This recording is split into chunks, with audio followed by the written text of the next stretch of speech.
And this is what Daniel says about her book. True Human is a masterfully crafted invitation to mature spiritually, embrace interbeing, and choose love over indifference in shaping our shared future. And so, our first author that we love, and we do love, Samantha Sweetwater, is here to share with us all about her brand new book, True Human: Reimagining Ourselves at the End of Our World. So, first of all, welcome to the Awakening World, Samantha. Thank you, Scott. It's so good to be here. I'm feeling really ecstatic, like witnessing everyone dancing and it was amazing music on Mashar. Thank you. It was just ecstatic. Yeah, it's a good way to get us going, isn't it? Mhm. Well, let's just start right off with reimagining ourselves at the end of our world. What does that mean? In really simple terms, I describe the end of our world. The end of our world doesn't mean the end of the world, Right. firstly. It's not a doomer statement. It's a statement about, in the way I look at it, we've been as a species and in not unevenly distributed ways, lived through an age of separation.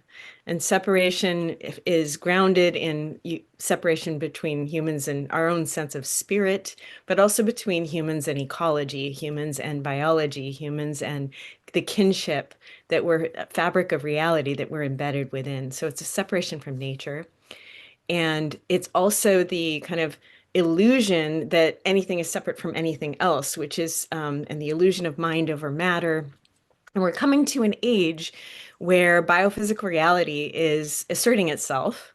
We've surpassed seven of the nine planetary boundaries that are articulated by the Stockholm Institute. That's really deep, deep science of all of the operation that is safe operating space for life, which includes us. We are biological beings.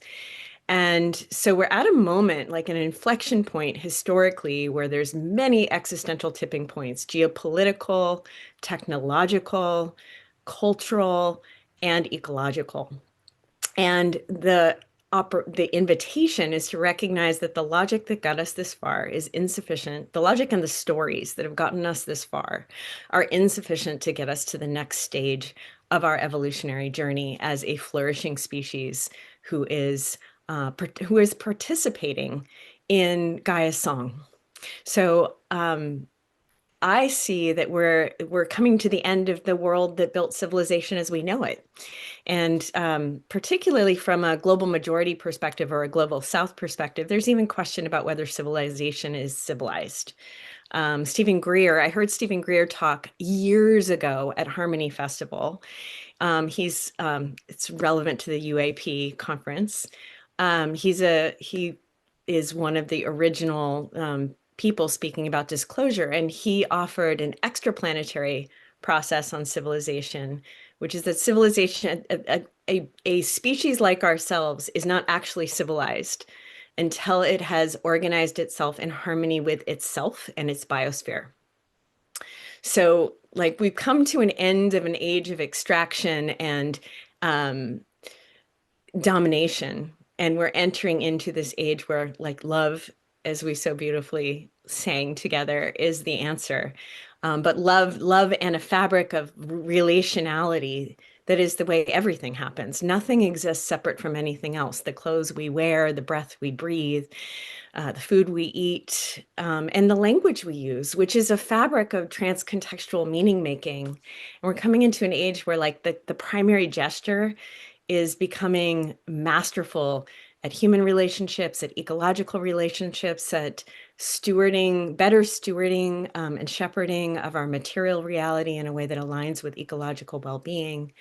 Um, that's what I mean by the end of our world and the beginning of a new one that turns out is going to be more fun because we're actually hardwired for harmonious relationships. And we really thrive when we are flourishing together and when we are communicating well and when we are engaging in reciprocity and care. Beautiful.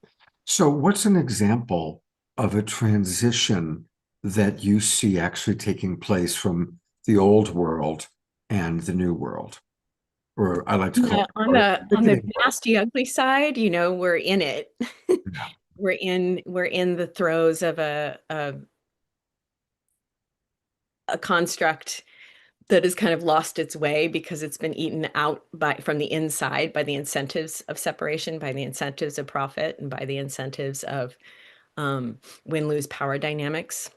And so that's on the nasty, ugly, heartrending side. On the beautiful side, we're seeing an growing movement, like the planetary wide in all domains of science. We're starting to understand how to hack intimacy, how to hack our biology, how to hack, and hack is kind of a janky word, but like how to become really skillful and fluid in regenerative farming and early childhood education and navigating our relationships in a way that is win-win. It's in so many domains. We're Yeah. we're also starting to learn restraint and like learning how to live in sufficiency in areas where we don't need to consume all the time. So, since reimagining is a big part of your title, what are some ways that you reimagine uh, a new world? And what are maybe some tips you could give our audience for reimagining a new world? Hmm. I think we get to imagine a world where integrity with the self, with one's own sensing, is woven with acts of reciprocity and acts of complementarity. So we get to reimagine a world as an ecology that functions according to integrity, reciprocity, and complementarity, that is grounded in inquiries into where is there resonance, where is there dissonance, where might we build coherence, where might we engage in harmony. We get to reimagine our place in the biosphere and take ourselves down off the pyramid of human hegemony, human supremacy, and recognize that we're part of Earth's processes. And in a lot of ways, that I think of that as grounding into kinship consciousness. That to me is the primary gesture, is this recognition that no organism exists outside of its fit to purpose in ecology. We all co-evolved, and humans actually co-evolved as a custodial species. We have I imagine many people here love their gardens. I imagine many people here love their pets. I saw someone speak that they were from Mountain View, the land of the Ohlone, like we're learning from our indigenous relatives what it is to be in attunement to the land, in reciprocity with the land, in care of our watersheds, um, in care of our mothers, and supporting early childhood development and pregnant mothers in birth, and that primary relational connection that allows for healthy attachment in humans to continue to be better at being really attuned to the world and attuned to other people and make good decisions. So I think but centrally, if we think of ourselves as a custodial species, we start to get a whole other map of what is worth doing, period. What is worth doing with our agency. So it's not everything. It's not an endlessly libertarian map of do whatever you want. It's a relational map of connect and see how you can nurture the world, nurture yourself through these very basic patterns. Integrity is an integrity with self, attuning to the integrity of another, caring for mutual well-being and mutual sovereignty. Reciprocity is making sure that relationships actually involve mutuality and elevation of both parties, and or that they don't fundamentally undermine land or people or other cultures. And complementarity is an ecological principle. So it's not like, oh, I'm giving you a compliment, Scott. It's more like, how is my intelligence a complement to yours? Mhm. How are all the intelligences of all the people being interviewed here in an ecology giving a bigger story than I could give alone? First of all, I'm really so appreciating your wisdom, and you're very eloquent, Samantha. Thank you. Um, and there's all these little nuggets, and there's one nugget you put two words together that I'd never heard before, and I love it. Complementary kinship. I love the combination of those two words. It reminds me of that great book, The Kin of Ata. I don't know if you know that book or not. I know the book you're talking about. Yeah, and it's one of the few visions of the future that's a positive. You know, almost all visions of the future are this kind of post-apocalyptic, vision, and the Kin of Ata was a very positive vision for our future. But I love that complementary kinship. Talk to me about that. Those words just elevate me, They're such juicy words, aren't they? right? Well, we inherited this false narrative about survival of the fittest. Darwin never said fittest. He said survival of the fit. And what fitness is in ecological systems is collaborative fit to purpose. Nothing thrives in an ecology that isn't in many ways complementary to other organisms and processes in that ecology. That is the nature of ecological process. So a population has to be net positive to the ecosystem for it to flourish, survive and flourish. So even though a single lion predates a single organism and there's competition there, on a larger population level, the lion is collaborating with the robustness of the antelope herd to actually nurture the strength of the antelopes. Like these things they look different when you look at them in terms of a living whole system. And so complementarity is the classic example is like squash, corn, and beans, which are when you plant them together, the beans fix the nitrogen and the squash makes a huge amount of protein, like food matter, and the corn actually eats up the nitrogen, and like you end up with this reciprocal cycle where you get a ton more nutrition and the soil is still nurtured. That's a classic example of complementarity. And it's also an example of kinship, like these plants living in kinship with each other in a way that makes all of their lives better. And in what I think of as kinship consciousness, there's a lot of domains to that, but recognizing that, as in a lot of indigenous traditions have, that we're woven in with the rest of living processes, that some of us are, I'm a water woman. I listen to water. I channel water. I'm deeply connected to water. There's a lot of people on this planet right now who are in kinship consciousness with water as a guide to civilizational process. Um, One might be in kinship with the redwoods or in kinship with a keystone insect in the ecology that you like become really fascinated with and start to be an inquiry like, how could I support and perpetuate the lives of this insect, which then would also support and perpetuate the lives of these songbirds? And then we wouldn't lose those trees because they wouldn't be eaten up by that other insect. It's like attuning to the way that everything is woven in this fabric of complementarities and reciprocities and competitions, but competition in that larger model has complementarity. And as a human, really saying, well, what is the larger thing that I serve? Like one of the principles of purpose in True Human is that we become trustworthy by tending what we love, or by attuning to what calls uniquely to us. And that could be a mental calling, like a fascination with how electricity functions, for example, and then starting to become really interested in how electricity could actually works in nature and how it functions in reciprocities in the larger ecology, including lightning and all of these different processes in our cell. And then starting to reverse engineer that in technological process. Wow. Somebody asked who just came in, what are we talking about? We are talking with Samantha Sweetwater, the author of True Human, Reimagining Ourselves at the End of Our World.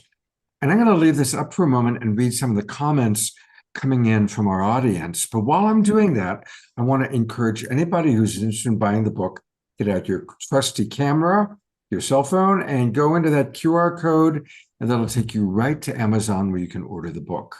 And while you're doing that, I'm going to read a few of the comments coming in because a lot of people are really enjoying what you said. Harold Craig writes, my master's degree is evolutionary biology. And yes to water. Born in the sign of Cancer, I used water in my science classes whenever it could provide a concept. I took a course that lasted an entire year solely about water. It's fascinating. And Rich Sheck says yes to Samantha. Reverend Jeffrey Colbrook writes, my master's is in Levolution. Yes, it is, Jeffrey. Dia Therese also acknowledging the Kinabata are waiting for you, a wonderful book. Susan Blomquist writes, thank you. This is the ecology of spirituality. Dia Therese writes, I'm really enjoying Samantha's choices of phrases and words. They are clearly descriptive of our new world. Thank you, Samantha, with blessings and love. Susan writes, we are realizing that we have agency. Charlotte LeFranc writes, sacred reciprocity and kinship consciousness. Yes. And DR writes, thank you. We are remembering what civilized really means. So there's just a few of the comments that have come in as people are really appreciating. You really are very eloquent, Samantha. It's beautiful. So Samantha is going to lead a meditation for us to kind of drop in. So, and we're good on time, Samantha. So take it away. I think this is just the right amount of time. This is a reading from the book, and it's the last meditation in the book, and it's been feeling particularly powerful and poignant. The last chapter is called Ceremony for a Small Planet, and I frame both the unraveling and these are Joanna Macy's words, the unraveling and the great turning and the remembering, the great remembering that's happening as a ceremony for a small planet that's constantly liminal and definitely kind of psychedelic, and we can't get out of it because we're all in it together. So we might as well recognize that it's a ceremony and navigate it together. An invitation. Altering, that's ALTAR, altering reality. An organismic process is afoot. Our species is slowly remembering our sacred ecological place within this magnificent planet we occupy. The relationship between our species and Gaia is an expression of what is most holy and real. Dear one, your love, your remembering is part of a collective immune response, an impulse of life protecting and making more life. You are woven with an infinitely elegant reciprocal complement complexity, made as an infinite game player. Remember this. Enter your back and forth dialogue with life. Trust the beauty and resilience you bring into being. Our human story is nested within a larger story. This story arc spans geological ages and reaches across galaxies. It's the story of life becoming self-aware to recursively enact conscious communion at the scale of a planet. In this story, Homo sapiens are a unique player. We leave home, become homeless, then remember that coming home is the most beautiful story ever. You alter reality when you recognize, then respond to life as sacred. You begin to move adaptively, attuned to the needs and possibilities inherent in the moment. The currencies of your attention naturally flow in reciprocity, complementarity, and beauty. Don't worry. Let the veils of separation slough off, revealing your solucence. Tend the motion from separation to wholeness, where your imperfect, miraculous life will begin to make sense again. This is no ascension. It's a descent, a rewilding, an incension, a realignment of power with love.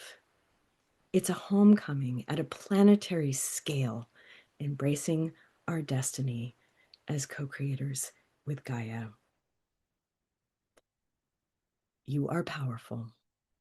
You are more powerful when you move in concert and care for the human and more than human others you interdepend with. When we live, love, and lead for life, we become like trees, braiding roots, becoming a larger being. We become the civilizing impulse that harmonizes the forces of nature. A flourishing future breathes in the interstitial fabric that already binds us. If we listen to life together, we can enact something that has never been done before, not here on this planet, the weaving of harmonious collaboration between all of humanity, technology, and nature at a planetary scale. Life wants more life. As organisms sacredly bound to Gaia's becoming, we, humans, are perfectly suited to this task. Sapience exists to serve sentience.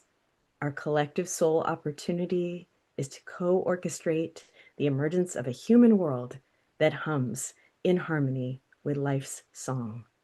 You cannot be home alone. We are made to come home together. Interbeing is life's law.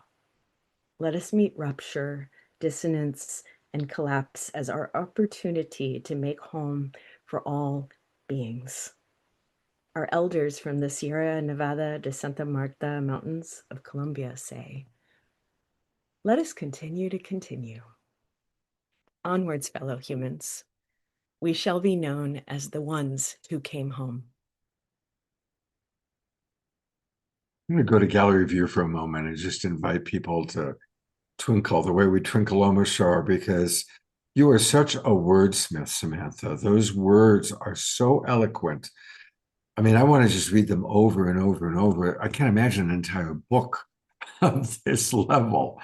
And I'm going to read once again some of the, because so many comments are coming in from our audience. So once again, I'm going to read a few of the comments, and I really want to invite all of you, please buy the book. Let's support her. Obviously, it's a book that's going to be very inspiring, a wonderful book to give to people, certainly people that are cynical about our future. I mean, that's what I am imagining. For anybody who's cynical about our future, this would be a very good book to give to them.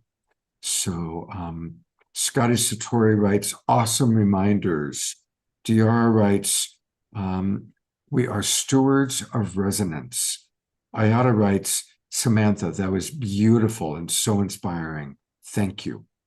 Charlotte writes, exquisite languaging. Karen Eisenberg writes, your message is so very beautiful, Samantha. Carol writes, our family is a combination of friends and family. Our family provides us with this binding peace. Susan Blomquist puts it perfectly. Such appealing words. May many people read and understand this message. And something that I wrote, I really loved, again, the words, conscious communion on the scale of a planet. Clearly, that is what this book is about. Rich writes, the ones who came home, most excellent, Samantha. Andrew and Connie write, beautifully and poetically expressed. Katrina writes, so beautiful. My heart is deeply moved by your exquisite and wise poetry. And there are more coming in, and I can't even keep track of all of them. So thank you, Samantha, for whatever. I mean, writing a book of this scale is an incredible achievement. And I couldn't be more proud of you and so delighted to have you be kicking off tonight's show with so much wisdom and so much eloquence. Thank you. Thank you, Scott. And thank you, Deborah. Thank you, both of you, for tending this community. I really feel it. It's powerful. Thank you. Thank you very much. Wow. Well, that's just the first of 6 presenters. Plus, we're going to hear from Becky Suzik and from our own Karen Eisenberg, who were in Raleigh, North Carolina with the Buddhist monks. And that's coming up in a little while. But I now get to introduce you to really one of my best friends. She is absolutely a lifetime soulmate, soul partner. She's the co-founder of Love Coach Academy. And in sharing with you about Katrina, we're going to be learning about her incredible Love Smart cards. And what Katrina did was she took all the wisdom of Marshall Rosenberg's nonviolent communication, which she has studied at the maximum level. She's a certified trainer. She's done hundreds of hours of coursework, all that stuff I wouldn't do because I'm too independent. But she did all that stuff. And then she put it into an incredible way for people to understand in a beautiful way how to work with needs and feelings and values. Her Love Smart cards, I know many of us have already bought them, used them, worked with them, and now she's got a whole new epic collection. So as I said at the beginning, there are many different forms of authorship, and it is my honor to bring my bestest friend, Katrina Vaillancourt, on to share with us her latest creation. Welcome, Katrina. Oh, thank you, Scott. It's so good to be here. And I'm just thrilled that I get to go after Samantha Sweetwater.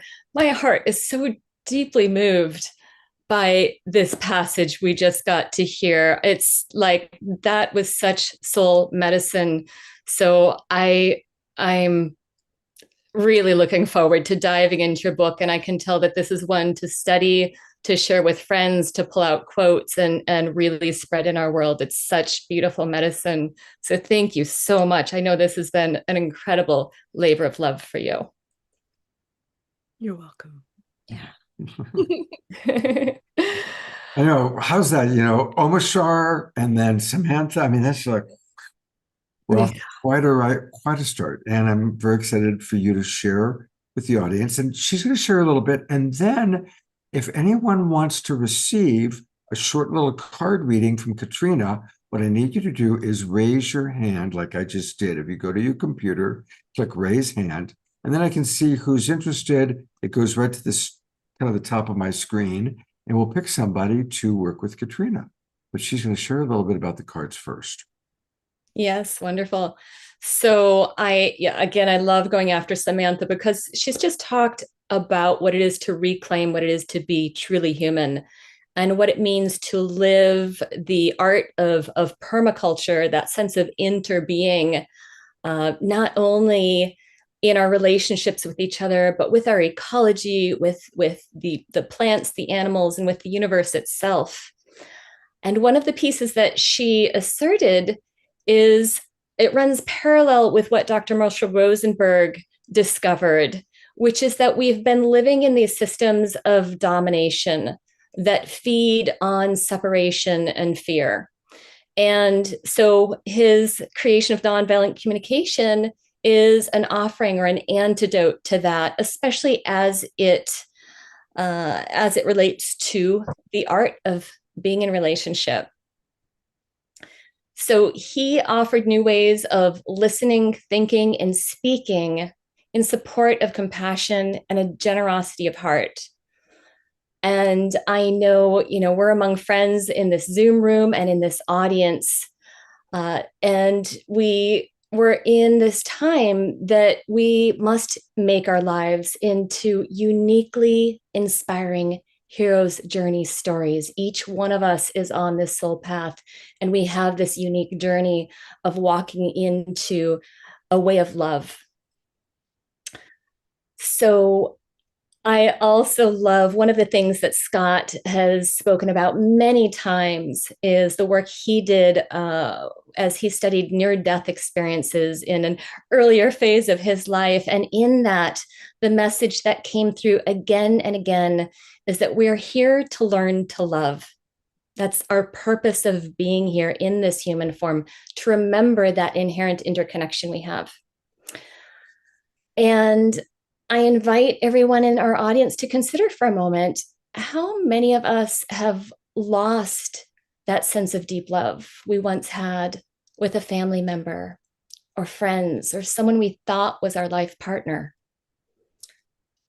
From birth, our nature is love, and yet this human experience can be so hard and complex that where a mother and father are both naturally moved to fall deeply in love with their precious newborn, as years go on, they have moments of frustration, exhaustion, and a lack of skill, which can lead them to making perfectly human mistakes that can undermine this really sweet flow of love that is our true and essential nature. And so each one of us has been raised with parents who have made mistakes despite their best efforts. And sometimes they were huge mistakes or simply hard decisions that had painful impacts on us as children. And these moments of emotional injury shape us, leaving scars and sensitivities that we're often unconscious of and unaware of how those patterns can then perpetuate more pain in our own lives and in relationship with others. So then we grow into adolescence and adulthood and we fall in love. And once again, we enter into this sweet flow where it seems like maybe this will be the love that lasts forever, only to hit road bumps that, when unattended or unresolved, can accumulate into a kind of rust that can eventually corrode the entire relationship. And so this is where the Love Smart cards and the guidebook come in. The Love Smart heart-centered communication cards and guidebooks, which I'll be showing you in a minute, are thoroughly designed to create a self-guided collection of solo, partner, and group practices that you can engage in to cultivate emotional awareness, empathy, clarity, compassion, and skillful communication. And they support a profound depth of self-reflection and self-healing, as well as supporting your ability to navigate conflict through to cooperative problem solving and win-win outcomes in your relationship with others, assisting you to move through inevitable conflicts with more grace, effectiveness, and efficiency so that you can spend less time in emotional pain, stress, and suffering, and more time in the natural joy of connection. These cards offer you a powerful way to grow your capacity for understanding, connection, empowered choice, and loving kindness, assisting you to reclaim what it means to be truly and beautifully human. So I've got so much passion for this work, and I would love to share with you the profound difference it's made in my own life and in the lives of my clients. However, we have a short time here today. And so, as Scott had mentioned, I'd love to do a demonstration with the cards. And I'm really curious to see who might like to work with me today. So I'm delighted. It's going to be one of our favorite Global Peace Tribers, Patricia. fabulous. Who was always with us. And thank you again, Patricia. She pointed out an error I made in my email blast today, which allowed me to resolve it. So thank you very much. And take it away, Katrina. All right, Patricia, lovely to have you with me here. Thank you, Katrina. Yeah. I'm grateful. Oh, good, good. And I'm wondering, as you're sitting in this moment with just the question of what is, on your heart, where there might be some mourning, especially as it relates to a relationship where love has been lost, if there's something that comes to mind where you might like to receive some care. Is there a reading and a card that you said you were going to? Sure. So the way this works is I have the Love Smart cards. This is the box. There's a 108-page guidebook. I meant to show this to you all before introducing the exercise. And then there's 4 decks of cards. There's the universal needs. So we've got 95 of these. This is the foundation to nonviolent communication. There's emotions that are connected to met needs. So when things are going well, we feel pleasant feelings, we have met needs. There's the emotions connected to unmet needs, the difficult ones that happen when our needs are not met. And then character strength cards. And this is an addition that I have added. It's not part of nonviolent communication, but it can support people to be able to find the opportunity inside of any difficult situation they might be going through. It's a powerful way to reframe a difficult experience and see the opportunity for spiritual growth. Yeah. And so the way we generally work with these cards is if you have something that's maybe heavy on your heart, where you'd like some emotional support, we could give you 2 to 3 minutes to be able to share that. We'll need to keep it relatively short just because we're short Sure. on time. Sure. And then I'll work with the cards just to show you how that would work and to provide care at the same time. Mhm. How does that sound to you? So do you have something you'd like to share? No, I guess I just want a reading, with one of the cards. You said, Okay, so this is not like a tarot card set. oh, I don't intuitively read to try to understand what's going on okay. in you. It works in a different way, although we could do an intuitive reading.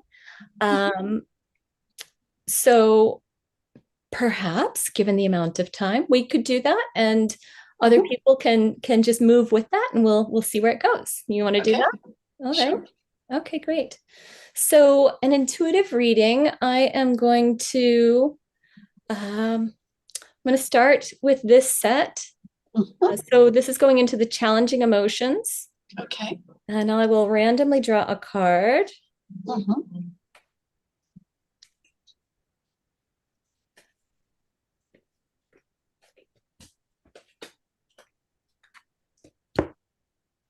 Okay, I've got 3 here, so I'm going to let you choose. Are we going to go 1, 2, or 3? Which one? 3. 3. So this card here is the challenging feeling of hopelessness. Oh, Mhm. All of these are challenging feelings. And so, what I would ask you when you see this card, and everybody can tune into this, is just notice all of these emotions will arise at some time or another. When you tune into hopelessness, what arises in your being? Where's that tenderness and that sense of mourning that you might be feeling? Mhm. Another thought is to reach out and to compassionately connect with other beings in our planet, in our world, mhm. who might be experiencing hopelessness right now, and to feel a sense of kinship and mourning in our shared humanity. Mhm. And feeling present. First, can you put the card a little closer to the camera just for people to see for a moment? Thank you. Thank you. Thank Uh-huh. you. Yeah. Mhm. Thank you, Patricia. We've got a short amount of time. I'm gonna bring Isabelita and Tom up because they also would like a Okay. reading. Thank you, Thank you so Patricia. much. Thank you. Yeah. Are we shifting modes? I'm a little confused. Isabelita and Tom would also like to have an experience with you working with them with the cards. Got it. Okay. And we've got 10 minutes. Yeah, I think about 10 minutes. Okay. Well, that'll be Aloha, a unique challenge. Kachin. Aloha. So good to see you both. Yeah, Great to see you too. Yeah. Nonviolent is so powerful. Wonderful. Wonderful. Mm. So would you have something that you'd like to receive some empathy on? Yes, Okay. about expectation, Uh-huh. how to work with expectation, Yes. and to not have expectation of things that I put out, and to be able to let go. Mm-hmm. Yeah, Yeah. to work with the expectation that of working hard and putting everything, but not to focus on the result, Mm-hmm. and to work with, so that's why I said of non-expectation, and to whatever I give out there is to be free of just the giving, and without thinking of the result or the expectation of how it would be. That's the So empathy. I'm hearing a theme around having expectations or very strong hopes with some amount of attachment, and that it Yes. doesn't always come through. Sometimes there's some disappointment. So Yeah. certainly, this is a very, very short example rather than a deep dive. But what I would do is I'd go through this set of cards first. These are the emotions connected to unmet needs. I've got a ring light that makes it a little hard for me to show those. And so I'd flip through these and start to guess what are some of the emotions that you might feel. It's possible that you might feel hurt sometimes when that happens. Skeptical could come up, but I'm guessing probably not. Frustrated probably comes up. And what I'm doing right now as I go through these is I'm putting them in yes and no piles. And I'm just making guesses. I don't have a whole lot of context. This is kind of an abstract. When disappointment comes up, when expectations are not met, what are some of the feelings that can come up? And I don't know. Yeah, I don't know if I could see it in the cards, but when you ask me that, I feel disappointed. Yes, disappointed for sure. Yeah. So if I were to go through all of these, and we're short on time, some other ones that potentially arise are hurt. And I'm trying to get the lighting there. Maybe frustrated. Yes. Maybe stressed. I think I heard somebody else. Yeah, frustrated, stress. Yes. Mm-hmm. Yeah. Sometimes you might feel exasperated. It's possible, if this is something you're really attached to, you might feel tired or exhausted. So those words are in this deck as well. And so working with the cards, what we would do is go through all of these to get very thorough, to understand what are the emotions that come up when you have an expectation and it doesn't come through. Yes. Of course, I don't know what the exact expectation is, so that would give us more detail, more information. What you showed me all the cards, those are true. Yeah. Those are emotions. Yes. But, they are, and even I know they will change. It's temporary. All of the things that go through. Yes. It's just, I wanted to just have an experience with you and to receive empathy for working so hard, the appreciation of all of what I do. So I agree, all those cards are emotions that come up for unmet needs. But you asked me, what's the empathy that I would like to receive? Yes. So I'm having a challenge of trying to do a card demonstration with a short amount of time and very little context. And so the empathy I imagine you would want to receive is to understand some of the painful feelings and the unmet needs that are there. And then to see if we can pivot to and bring you into a more empowered place as it relates to the challenge of having expectations that don't come through in the way that you had hoped. Yeah. Yes. Well, just by talking and you holding space for me and listening, it's already giving me empathy and it's already shifting.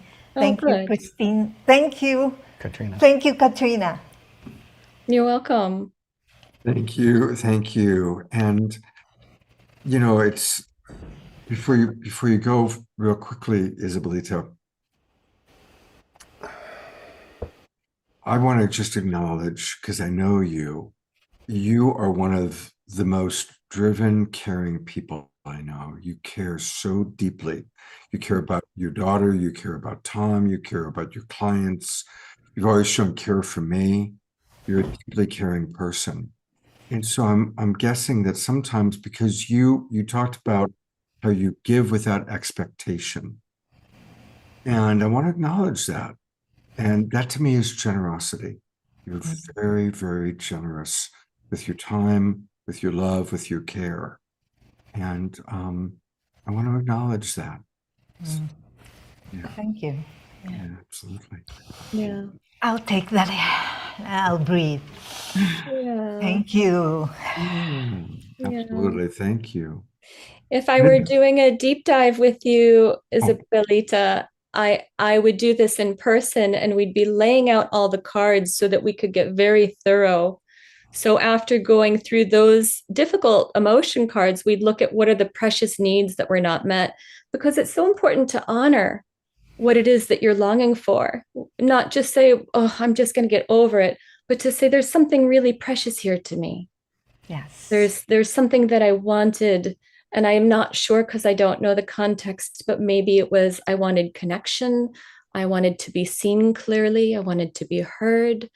I have a desire for a meaningful contribution, for purpose. I'm making some guesses right now, but we would lay out the cards that are resonant for you and get very thorough so we could understand them all.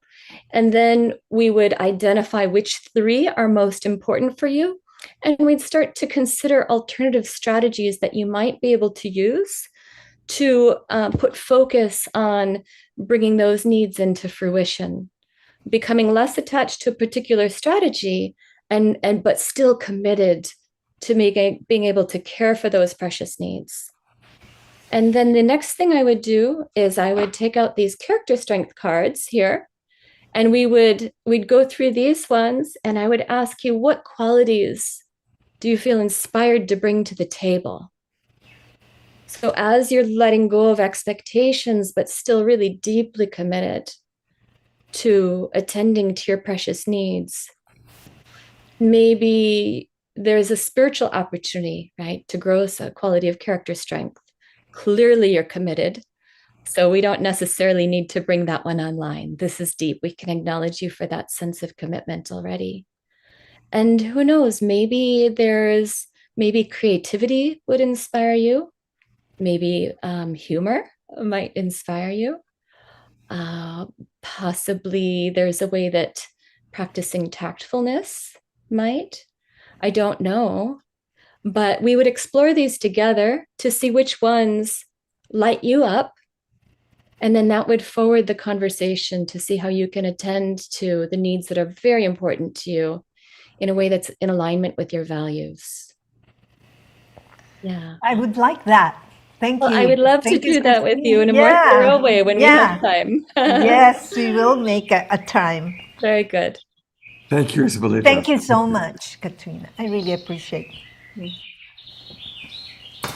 Katrina, I want to read some of the comments that have come into the chat box. Dia Therese writes, I have 2 sets of these cards and 2 complete guidebooks. I got them after the last time we were on the Awakening World. Katrina, you have created a treasure. Namaste. And she adds, I began playing with them by and for myself, but putting it out there that I welcome a partner to play with. And Diara is appreciating how intuitively you handled everything with both Pat and now with Isabelita. Grace Denise is asking a question, actually. Can you share about the character strength cards as well? And we'll get to the question in a moment. Let me read 2 more comments. Okay. Susan Bloomquist writes, this language of yours is so good to hear. Christy Michaels writes, we can be complex humans. What I love about Katrina's cards is it can lay out a landscape so others can witness what's going on inside without speaking the mental construct. Yeah. Yes, we get to let go of the story or put the story in the background and really explore the heart of whatever challenge it is we're facing. And sometimes it's interpersonal, but there's also such a deep personal deep dive that you can do where you can start to explore layers of the challenges that you're facing. Maybe, in yourself, there's a part of me that is wanting to do this, and there's another part of me that's rebelling against it. What's going on inside of me, and how can I bring that into a greater sense of integration? So the character strength cards is my own addition. This is not part of the system of nonviolent communication. So that's these cards. I got to get the right angle. There we go. And these ones are they're qualities of love, we could say. So if we're striving to be loving, right, as is, I believe, the reason that we're here, what is love? And I see love as being vast, infinitely vast. And so one of the ways that we start to concretize what it means to be an embodiment of love is to look at this particular category of words, the character strengths, also known as the virtues. And each one of these, the practice of curiosity, open-hearted, childlike, respectful curiosity, is a way that we can love more deeply. To be encouraging is a way we can love more deeply. So while the universal needs are ones that these are qualities that we're seeking to receive, the character strengths are the qualities that we're seeking to emanate or cultivate in our practice of walking through life and becoming the next best version of ourselves. So you've seen a whole bunch of them. There's 54 character strengths in this set. And, one of the things, I'm forgetting the name of our first lovely participant who came in. I didn't Patricia. leave her with hopelessness. One of the things that we can do is look at when hopelessness arises, what am I committed to? Right? Well, how would kindness show up even when I'm feeling hopeless? How would being loving show up, or optimistic? How can these show up even when I'm being hopeless, even when I'm feeling hopeless? And to sit in that contemplation, to ask yourself how this character strength could show up, is a way of pivoting from the pain of the unpleasant emotion into a point of empowerment and into a creative thought stream that can assist you to find solutions, even if you don't know them right in the moment. You can go, oh, so, okay, I'm going to practice patience. And let's see what arises as I practice that. Peacefulness, what arises as I keep this in the foreground of my awareness. So that's the character strengths. And I chose the lotus, the blooming lotus, because you probably know the quote, no mud, no lotus, right? The lotus is this sense of purity and the spiritual evolution that really grows because the mud is there. We are in the mud right now, and this beautiful concept of true human is that lotus flower. Again, I love what Samantha said about our unique station as human beings, and so character strengths are really a contribution to that form of personal and collective evolution. Beautiful. Katrina, your work is so beautiful. And thank you for kind of flowing with the curveballs that came your way tonight. And we can learn all about these cards by going to a new website, wearehumankind.love. We are. If you would scroll up, we can see the whole thing for a moment. There we go. All right, and then scroll down. And the cards I just showed you are on the next row, so keep going. And the second one there, that's the full card set. The first one is just the PDF guidebook. But you can see there's other tools here, all in support of relational intelligence and really living fully from your heart. So yeah, thank you for Absolutely. And thank you, Katrina. Such great work. And also, Katrina is a brilliant coach. So if you're feeling inspired by her presence and you're interested in her coaching, you can learn all about her private coaching there. And you'll all certainly be hearing about this because Katrina and I are going to teach a 12-week course together starting April 4th.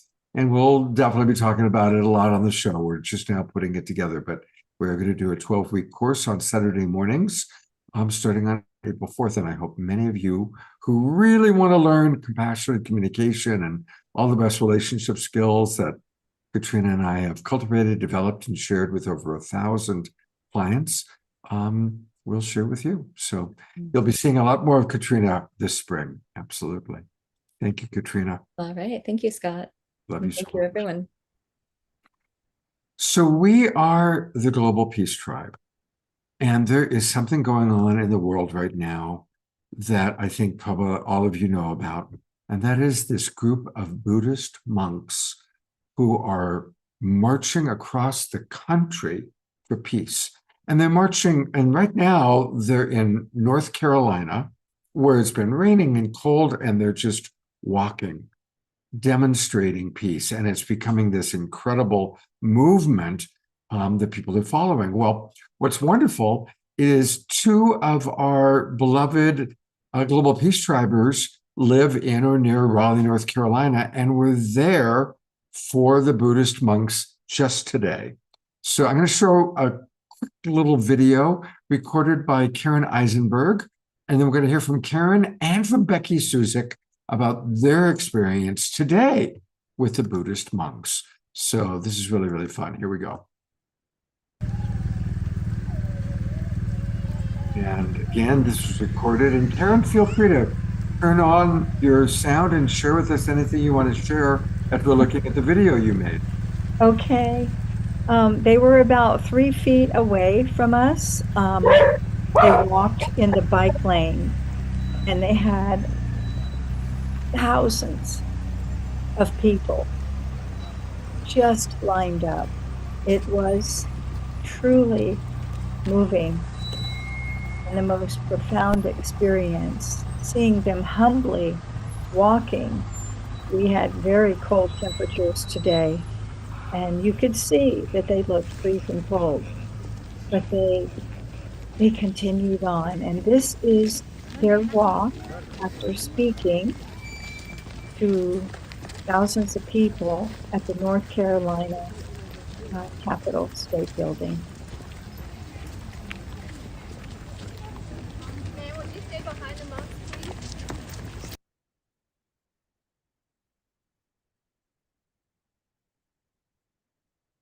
Where's the dog? I know. I got as close as I could, but they had gates all around, and I couldn't get any closer, and everybody else is there with their phones. But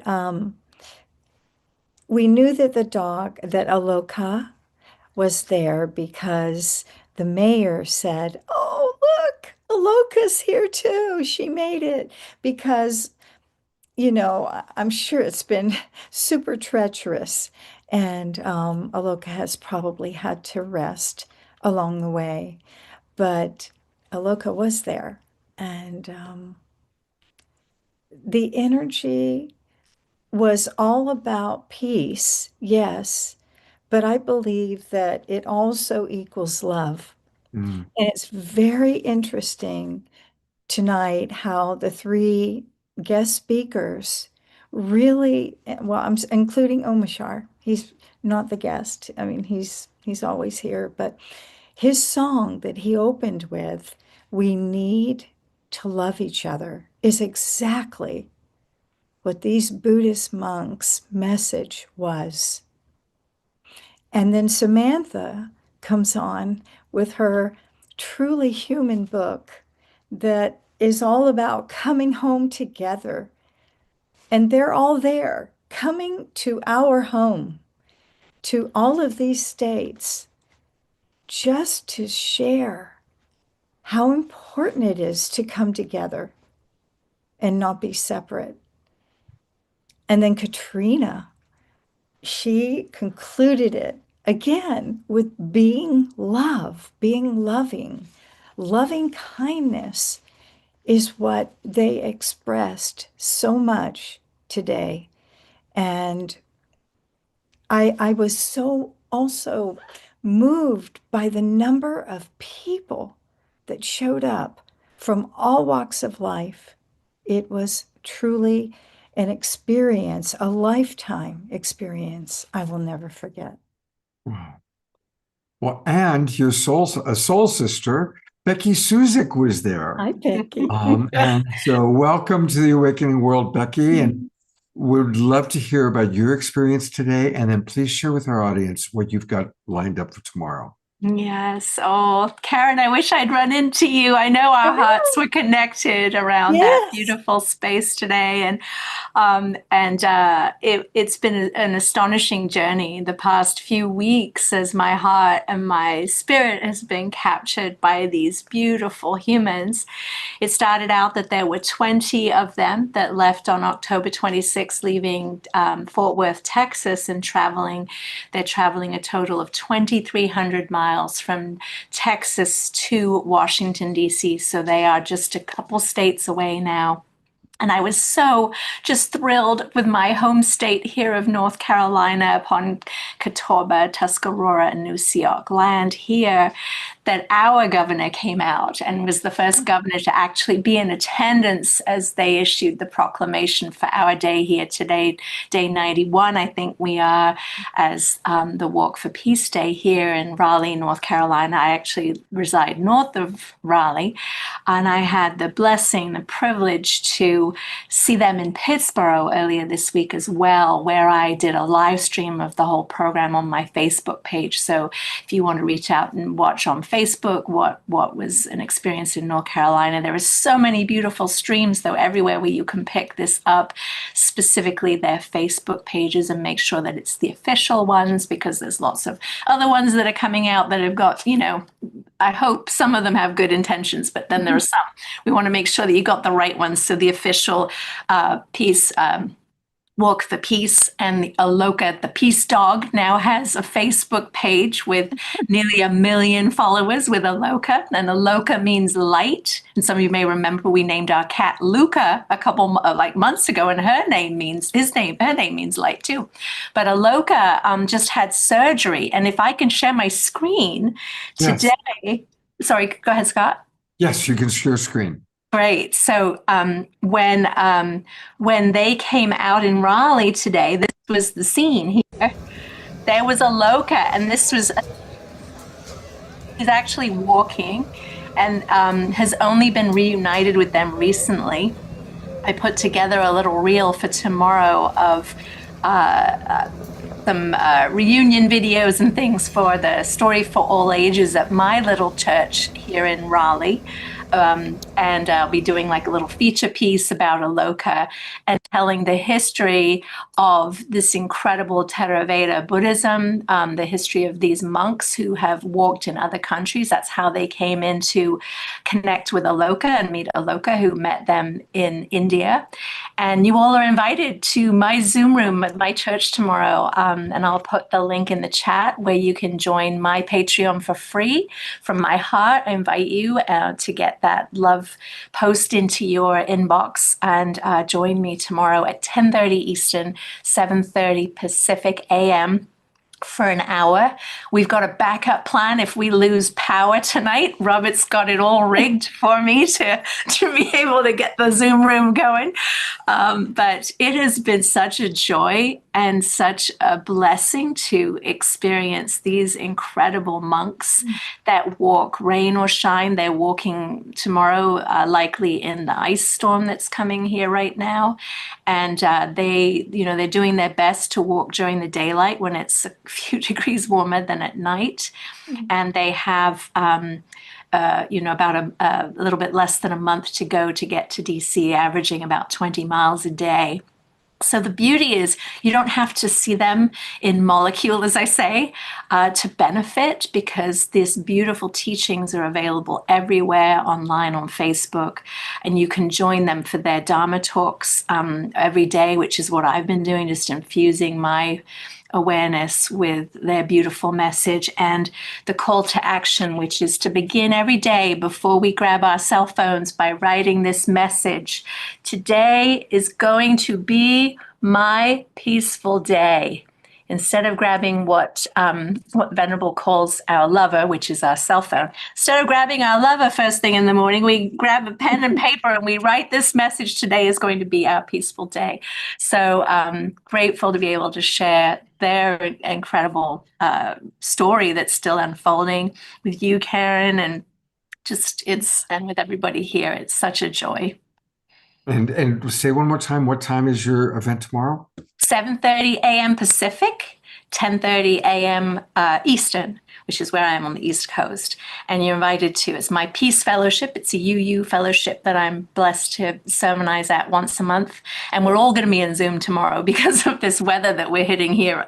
So I'll pop it into the chat where you can join and see the post on my Patreon. And if you find me on Facebook, Becky Suzik, you can see I'm just flooding my feed. And we all can do that. So right now, the algorithms of just blowing up for us with the Peace Walk, I imagine. Some of our friends haven't got it yet, though. So keep sharing Peace Walk things, and let's really sway the algorithms towards sharing peace.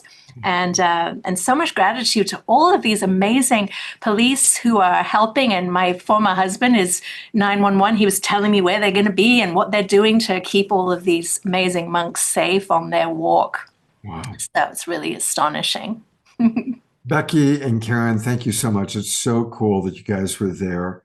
And thank you for this really wonderful report. Thank you so much. Thank you, Scott.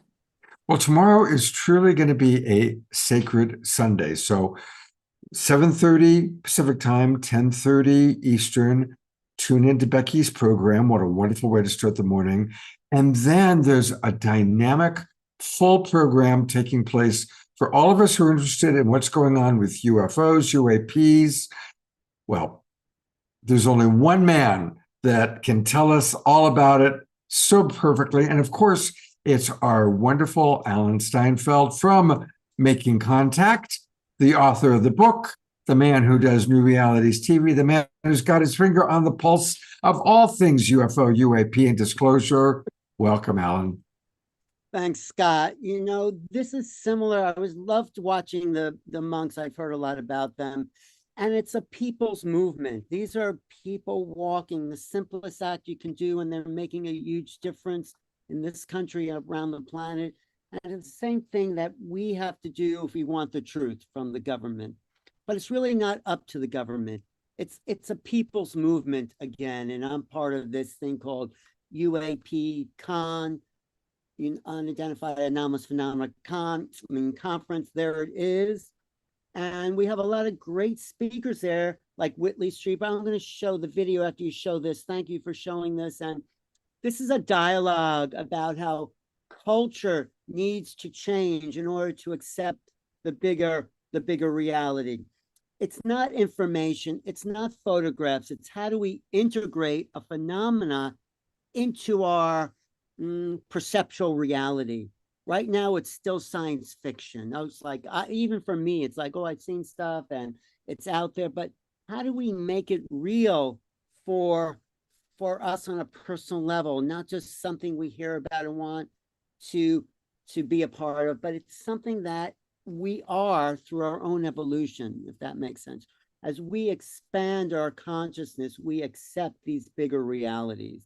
And if we're just seeing the world through a very small box, there's no room for anything else. That's why what the monks are doing is so important. They are expanding compassion and love. And this is just the next level. This is what John Martin's doing. Maybe not the next level, a different level of awareness. So I'm going to show you just a little promo for this. Everyone can sign up. It is free. It doesn't cost anybody anything. We just want people there to see what this new reality is about. Is that you seeing that on your screen, Scott? Yes, it says that you're about to double click to enter full screen mode. Is it double click here, full screen mode? I've had this problem before. It says that you've started screen sharing. I think I have to show it from my advanced, does that make sense? Advanced files? Yeah, that you could try it that way. I'll try it that way. Anyway, let's do another show about this, okay, Scott? Absolutely, absolutely. And again, everybody, go to UAPCon. That's UAPCON.com. I put that into the chat box for those of us watching on Zoom. And now, do you see that there? I do. You got it. Okay. Great. Okay. We just did a new movie about the crash that was in Brazil and got these doctors up in Washington, D.C., who actually examined these alien beings. This one guy was on the witness stand at the National Press Club as a witness, and he was actually crying about the love and compassion he felt from these beings that was captured. It's worth seeing. The James Fox National Press Conference from yesterday.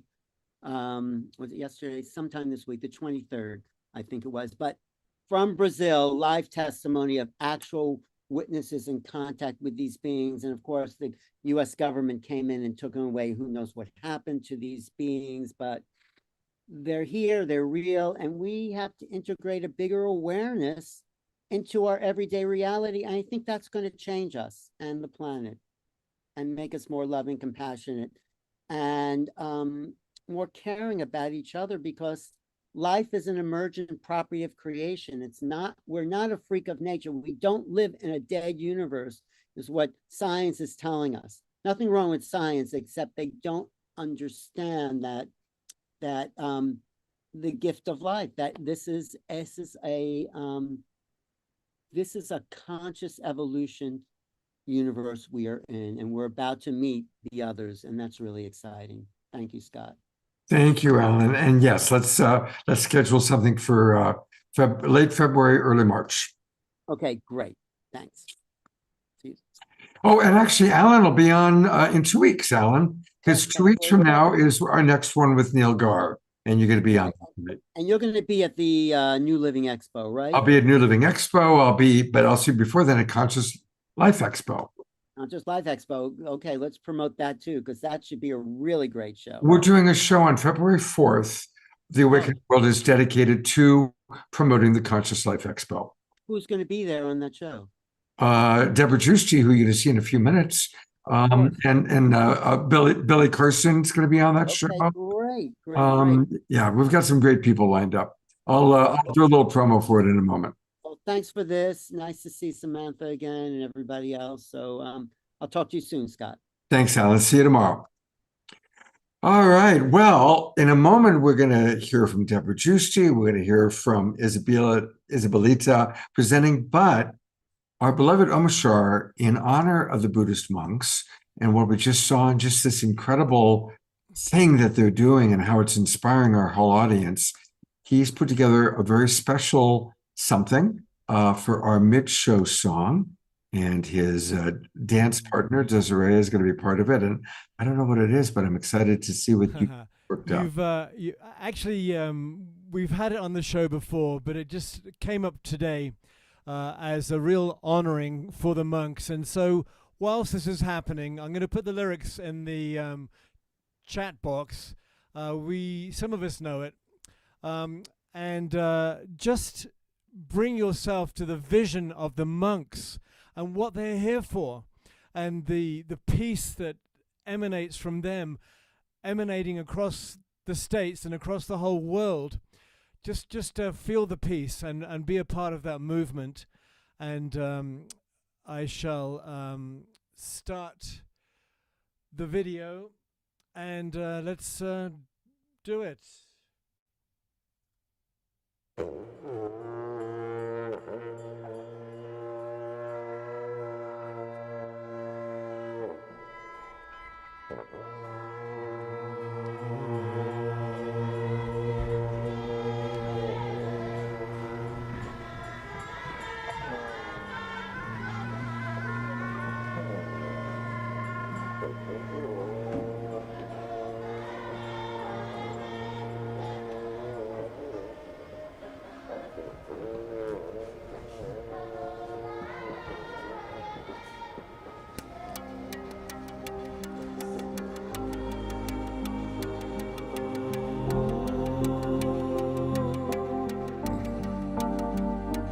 Ponamada, Ponamida, Pona, Ponamurachade, Pornasya, Ponamataya, Ponameva, Vashishade, Pornamada, Ponamida, Pona, Ponamurachare, Ponasya, Ponamadaya, Pornameva, Vashishade, Ponamada, Ponamida, Pona, Ponamurachare, Ponasya, Ponamataya, Ponameva, Vashi.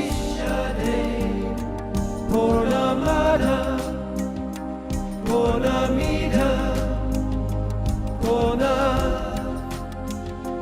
Purnamurachare, Purnasya, Purnamadaya, Purnameva, Vashishyate.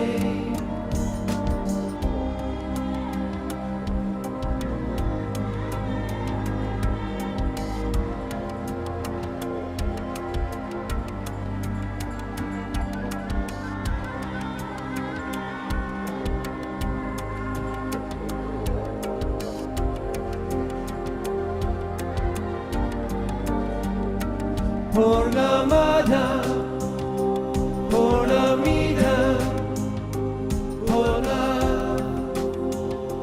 Purnamurachare, Purnasya, Purnamadaya, Purnameva, Vashishyate, Purnamada, Purnamida, Purnamurachare, Purnasya, Purnamadaya, Purnameva, Vashishyate, Purnamada, Purnamida,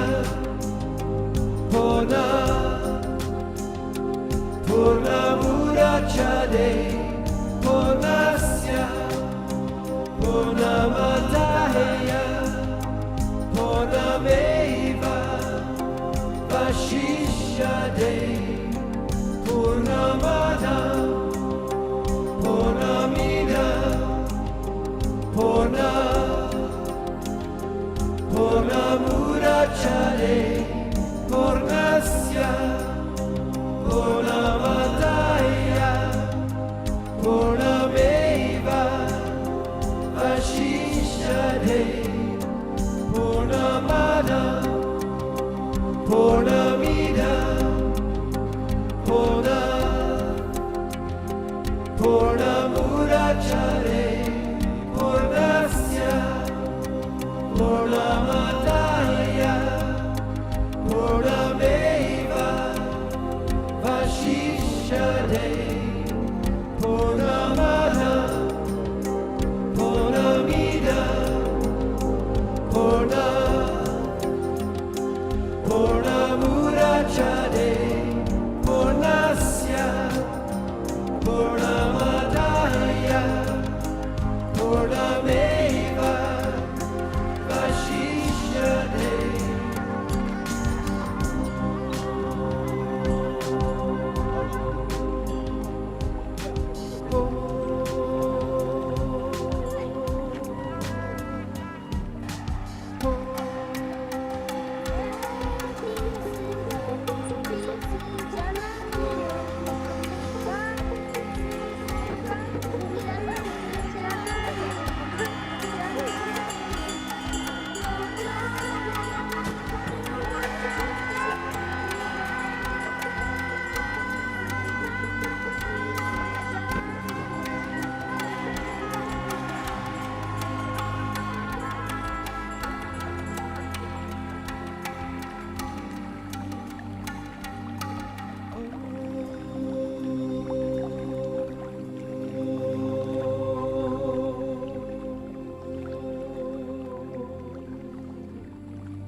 Thank you, Omashar, Desiree, Karen, Becky, and thank you, beautiful Buddhist monks. We are really all coming together to create peace, each and every one of us in our own unique ways. Thank you. I'm going to go to gallery view and let's just send some love to Omashar and Desiree and Karen and Becky. What a beautiful. And the monks. And the monks. And the monks. There's Becky. Thank you so much. They have stirred a peace pot, those gentlemen. They sure have. Yeah. And how wonderful that our beloved Becky and Karen were both there to be able to experience it and kind of share some of that with us tonight. That's really, really special. Thank you.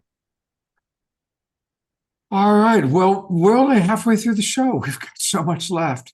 And I'm really delighted that I get to bring back the co-founder of the Global Peace Tribe, our beloved Deborah Giusti.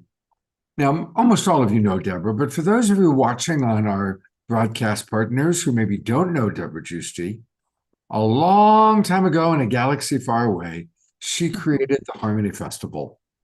And the Harmony Festival for 33 years was our favorite festival of the year. It was always second weekend of June, and we knew summer had arrived when we all gathered in Santa Rosa for the Harmony Festival. It was an amazing, amazing event for over 3 decades.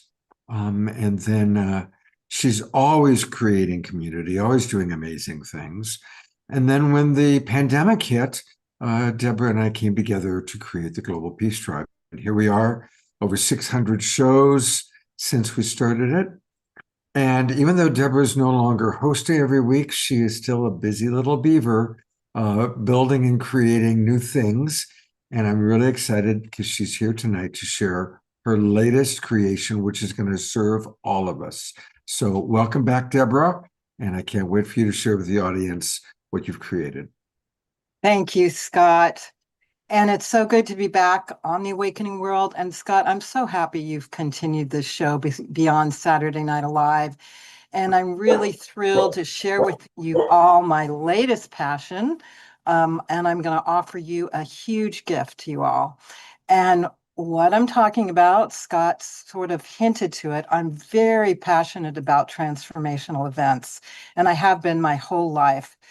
To me, the transformational events are the perfect cauldron of personal and collective transformation and evolution. It's where people can come together, learn from their top leading event presenters and luminaries, find their next level of healing, hear some of the most awesome music and bands, and be in a high vibration together, having lots of fun, and mostly where you can find and connect with your soul tribe. So I'm going to share with you the magic of transformational events that's available to you right now. And there's actually over 150 events that are available now. And that wasn't always true because during COVID, it was really hard for the events because everything shut down. And a lot of the transformational events, and I'm talking about festivals, conferences, retreats, gatherings, ended because they couldn't sustain and they couldn't continue. But now a lot of them are coming back. And I'm really here to support them to come alive and thrive because they're so important to our awakening culture. So I'm going to share with you how you can find out about them, locate the perfect event for you, and share how you can also get discounted tickets. But first of all, I want to share with you honestly that my love affair of transformational events began with Woodstock. So when I was a teenager, and it definitely had an impact on me as well as millions of other people, I felt this revolution of consciousness that connected with my soul and my mission. And I remember thinking, my people, but I was a teenager, although it was right near San Francisco, and the hippies moved up to Sebastopol and created communes. So I, after school, got to go hang out with the naked hippies on the communes. So that was one of my first initiations to that whole culture. And I also got to go to the rock concerts in San Francisco. But it was right after college at 22 years old that I founded what I called the Health and Harmony Festival, which was inspired by Woodstock. But we went way beyond Woodstock because we had exhibits, we had themes, we had all kinds of attractions. And it was called the Health and Harmony because at that time in 1978, holistic health was just kind of a new thought in our culture. But a lot of the people, the awakening people, are going, yeah, we can take responsibility for our health. So it was called the Health and Harmony Festival. And I grew the Health and Harmony Festival honoring all the evolution of consciousness that happened, like when Earth Day happened, then we started having an eco village at the Harmony Festival. So year by year, for 20 years, I grew the Health and Harmony Festival. Then at the 25th annual, we had 20,000 people. It grew from 500 to 20,000 people. I was kind of done doing it with just me and a small group of people. And I reached out to community and I said, come help co-create with me. And we had a whole other level of people that helped me do this. And we started to call it the Harmony Festival, and we grew it till 2011 to 30,000 people that came. And it was epic, nationally recognized, and so much love, so much power, so much healing. And I'm going to take you back to those times and share a Harmony Festival. Let me get my screen sharing there. So this is a flyer of the last festival, 2011. You can see we had 5 stages, 3 days, 2 nights. We had Primus, the Flaming Lips, Michael Fronte and Spearhead. We also had Krishna Das there. We had speakers like Michael Farrell, Mariel Hemingway. We always had some celebrities there. Caroline Casey. We had Stephen Greer there. I remember having Stephen Greer. He was wild. And this was 2011, when he wasn't as well known, but he really had a lot to say. Here we are. You could see we had a Eco Village, 300 vendors, global marketplace, the Goddess Grove, the yoga sanctuary, the kids. It was all ages came, and it was really safe to have your kids run around. We always had a wellness pavilion, the healing sanctuary, all weekend camping. Truly amazing. This is a picture on the main stage with Edward Sharpe performing. So truly, we had 30,000 people on the last Harmony Festival, and it was on 12 acres in Santa Rosa, California at Sonoma County Fairgrounds. So it's another shot. We had all kinds of domes and teepees and all kinds of attractions throughout the whole festival. We had 300 exhibits. It was the best shopping for women that you could ever think about. You had so much amazing clothes. My friends would say they'd wait all year and do all their shopping at the Harmony Festival for creative clothing. And we had a lot of crafts and a lot of other things. This was a workshop part of the healing sanctuary that happened. Here was the Eco Dome, just an example. We had all kinds of domes there. We were kind of always the first to showcase something there at the festival. There's yoga. We definitely had a whole yoga contingent there where people would come and do yoga. We were one of the first to have the angel wings, that would come out. We had a lot of creative booths, a lot of really interesting stuff there. And here was our health expo, where there was all kinds of exhibits and healers and products and services. Goddess Grove was one of the most really desired attraction, and our women's community came together and had all kinds of crafts and products and entertainment. I myself put together the Goddess Dancers, and every year I would, at the end, on Sunday afternoon, I'd take off my walkie-talkie and I'd do the Goddess Dancers performance with about 15 other women. Here's sitting at Goddess Grove watching the Goddess stage. There's Samantha. Samantha was a part of Harmony Festival. She's also part of our Goddess Dancers as well. This is a beautiful picture of her. And she referenced that when she talked to us. So I wanted to share that with you. And Burning Man came along the way, but we had all the crazy people at Harmony Festival. This was the Plastic Man. So there was a lot of creative characters that came to the Harmony Festival from all over, from 3 states over. And we had art cars, before Burning Man. Here was one of our art cars. Of course, the kids just loved it. They could go and they could be safe. and there was all kinds of wonderful things for them. There's me on stage with Erica Badu. That was one of the reasons why I did the Harmony Festival, I used to say, is so I could go up on stage and dance with the performers because no one could kick me off the stage. So that's me and other people. We would do fun things by letting people on stage with some of the performers. It was really great. And we always did a really powerful closing circle. So here's me on stage with some of the other producers and Golden Light Eagle, a Native American. We always honored the Native people. We started the festival with ceremony and we ended the festival with ceremony with the Native people. And just so you know, a lot of the seeds of Saturday Night Camp came from producing the Harmony Festival because I had so many contacts. So much had happened over 33 years of producing it. That was one of the ways that Scott and I were able to just launch such an epic show for 90 shows that we did during the COVID time. That was such a lifeline to so many people. What I'm going to share with you now, which it's took me about 3 years to get it to this place, is the Transformational Events Guide. So this is a guide that has 150 events of the transformational events that are available now. And these are the festivals, these are the conferences, these are the gatherings and some retreats, mostly in Northern America, but a lot in the West Coast, because there's so many that happen in the West Coast. And along with that, I have the Top 10 Transformational Events magazine.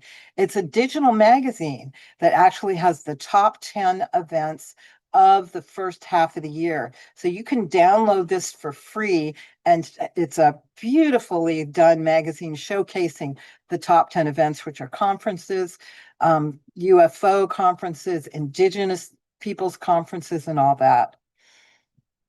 And this all comes from my business Wishing Well portal, which is what we share with email marketing. I have 150,000 people on my email list, and we share the top of everything going on with transformational events and online events. I'm also an author of Activate Your Soul Tribe book, which is my experience on how we incarnate with certain soul tribes. We find them in this lifetime. We have soul family that we have spiritual contracts with, and how that all works. And you can download that for free at Activate Your Soul Tribe. So I'm going to share with you now the guide. So this is the guide. It's a platform. Find your next high vibe event. And we've got discounted tickets where you can click there for discounted tickets and for upcoming events. So it's the Transformational Events Guide. And this is curated personally by me. So, I mean, this is my passion. You're going to find the best events here. And every month I'm choosing the best event that's happening during this time. And of course, it's Conscious Life Expo, which is the best conference expo that you could be at. Like Scott says, he's going to do a show on it. You don't want to miss it. It's got the top speakers, panels, workshops, exhibits right near LAX Hilton, so you can fly in easily for it. And then here's my top 10 transformational events where you can download that immediately as a digital magazine. And here I am with my Queen Sheba Kitty showing why I'm so passionate about festivals and how they're so important for awakening right now. And the guide is set up so you can just find your match. You can click on these buttons. You can find all the festivals. This button will get you all the conferences, all the retreats, all the expos, all the gatherings, all the immersions, yoga immersions. And we also have premium picks here. I'm going to go up to the top. So, upcoming events, you just click here. Here's all the ones that are upcoming right now in different areas. But you can go up to this upper corner and do your search. Any keyword you want, like if you want festivals, you just put that in there. If you want to know what's near your city, you put your city there. It'll bring up all the festivals that are near you. If you want a date range, like I'm off the month of June, what are all the festivals happening in June? It'll pick it up. You can do categories right here. It's categories, and you just press search. It will take you to where you want to do. Also, there's all these different places here where you can get the top 10 magazine, about everything, but discounted tickets. So I've arranged with a lot of the festivals to get discounted tickets because I know you all love discounted tickets. So here's a conference happening shortly that has Greg Braden, Gabor Mate in San Diego, 25% off. Here's some for Conscious Life Expo, 25% off. Regen World, which is an amazing conference in Austin, Texas. And you can find all these now. They're limited. So if you want discounted tickets, you should definitely check it out right away because we only get so many that we can give to people. And then please subscribe. That will we'll send you when we release tickets that you can get into it. And if you ever have any information, you can always just contact us and all that. So, and here I am back again. Thank you so much. Couple questions that have come in. So for those, of course, I've put the links into the chat box for our Zoom room people. But for those who are watching on Facebook or YouTube, go to wishingwellportal.com. Wishingwellportal.com. Actually, it's transformationalevents.com. Gets you right to the directory. Oh, okay. Transformationalevents.com. Okay. Cool. When I clicked that, it took me to this. So Yes. yeah. Transformationaleventsguide.com will take you directly to it. And that's kind of the link on Wishing Well Portal as well. Okay, great. So in either way, you can get there and make sure you subscribe. Make sure you put in your email address because these are amazing assets you've created for all of us. And there's also a question that came in from Carol Craig wanting to know about your health because we have, of course, been supporting you on your breast cancer. Save Deborah's breasts. Boobs. Boobs. Save Deborah's boobs. Yeah, it's been quite a journey. I've learned a lot. The first 5 months, I got another MRI, and I'm doing everything because that's just how I do life. So not only did I kind of research through the traditional means, I did all the holistic means, which are a lot of supplements, really doing a toxicology report and seeing the toxins in my body. So knowing what's causing the cancer, which I found out was high mold in my body. And as well as all the supplements and the protocol like fasting and all kinds of other things you can do to heal cancer. I worked a lot on emotional and spiritual things. And I'm actually going to start putting this all together in the Healing Cancer and Prevention Guide, which is my next thing that I want to create for everyone. So you'll be hearing about that. But the first MRI, I healed it almost 50%. So that is pretty amazing. Like not too many people do that. There are people with spontaneous healings and you can do anything, but just focusing on healing and focusing on everything. And I want to tell you, when I checked with my spiritual guide and checked on all the things I was doing, and she would test what percentage helped heal the cancer. The top thing was love from the community. That blew me away. She said 100% was love for the community. And that's because I was vulnerable. I went out to community and I said, hey, this is going on with me. And people actually would tell me that they were praying for me. So I want to tell you that works. Now, the next 5 months, I only healed about 5 or 10%. But I have to say that I got really busy producing the Sebastopol Bloom Fest. My spiritual partner died.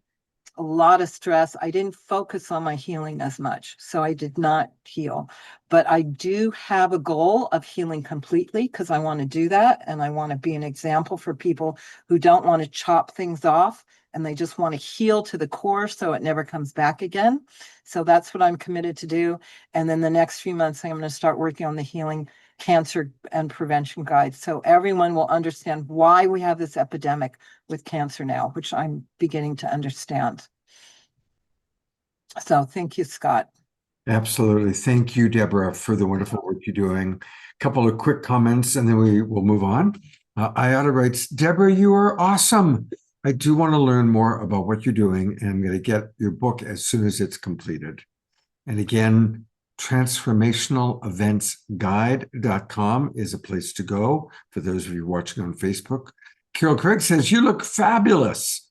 And so I agree. You do look fabulous, Deborah. I want to say that when you have a challenge like this, it's the universe saying, okay, we're going to up-level you now. And I would not look so good if I'm not on such a strict diet. I do all this workout. I mean, I've really concentrated on my health, and it's really up-leveled everything, including my emotional and spiritual healing. So when you get those lemons, those curveballs, just tune in and see what is life asking you to do now. So I want to share that with you. Beautiful. Thank you so much, Deborah. I'm putting into the chat box one more time the 3 links, and definitely go to all of them. Her activateyoursoultribe.com is a great, great little booklet. And definitely subscribe. And I will see you at some of the events that Deborah is promoting. And Deborah will be back with us on February 4th when we're dedicating the Awakening World to promoting the upcoming Conscious Life Expo. And then a couple of weeks later, we will all be at the Expo, bringing multiple shows of the Awakening World with people from the Expo Live. So, Deborah, thank you so much for being with us tonight. Good to see you again. It's good to get the some of the memories of Harmony Festival. I know, isn't that wild? God, so many great memories, so many great memories. All right.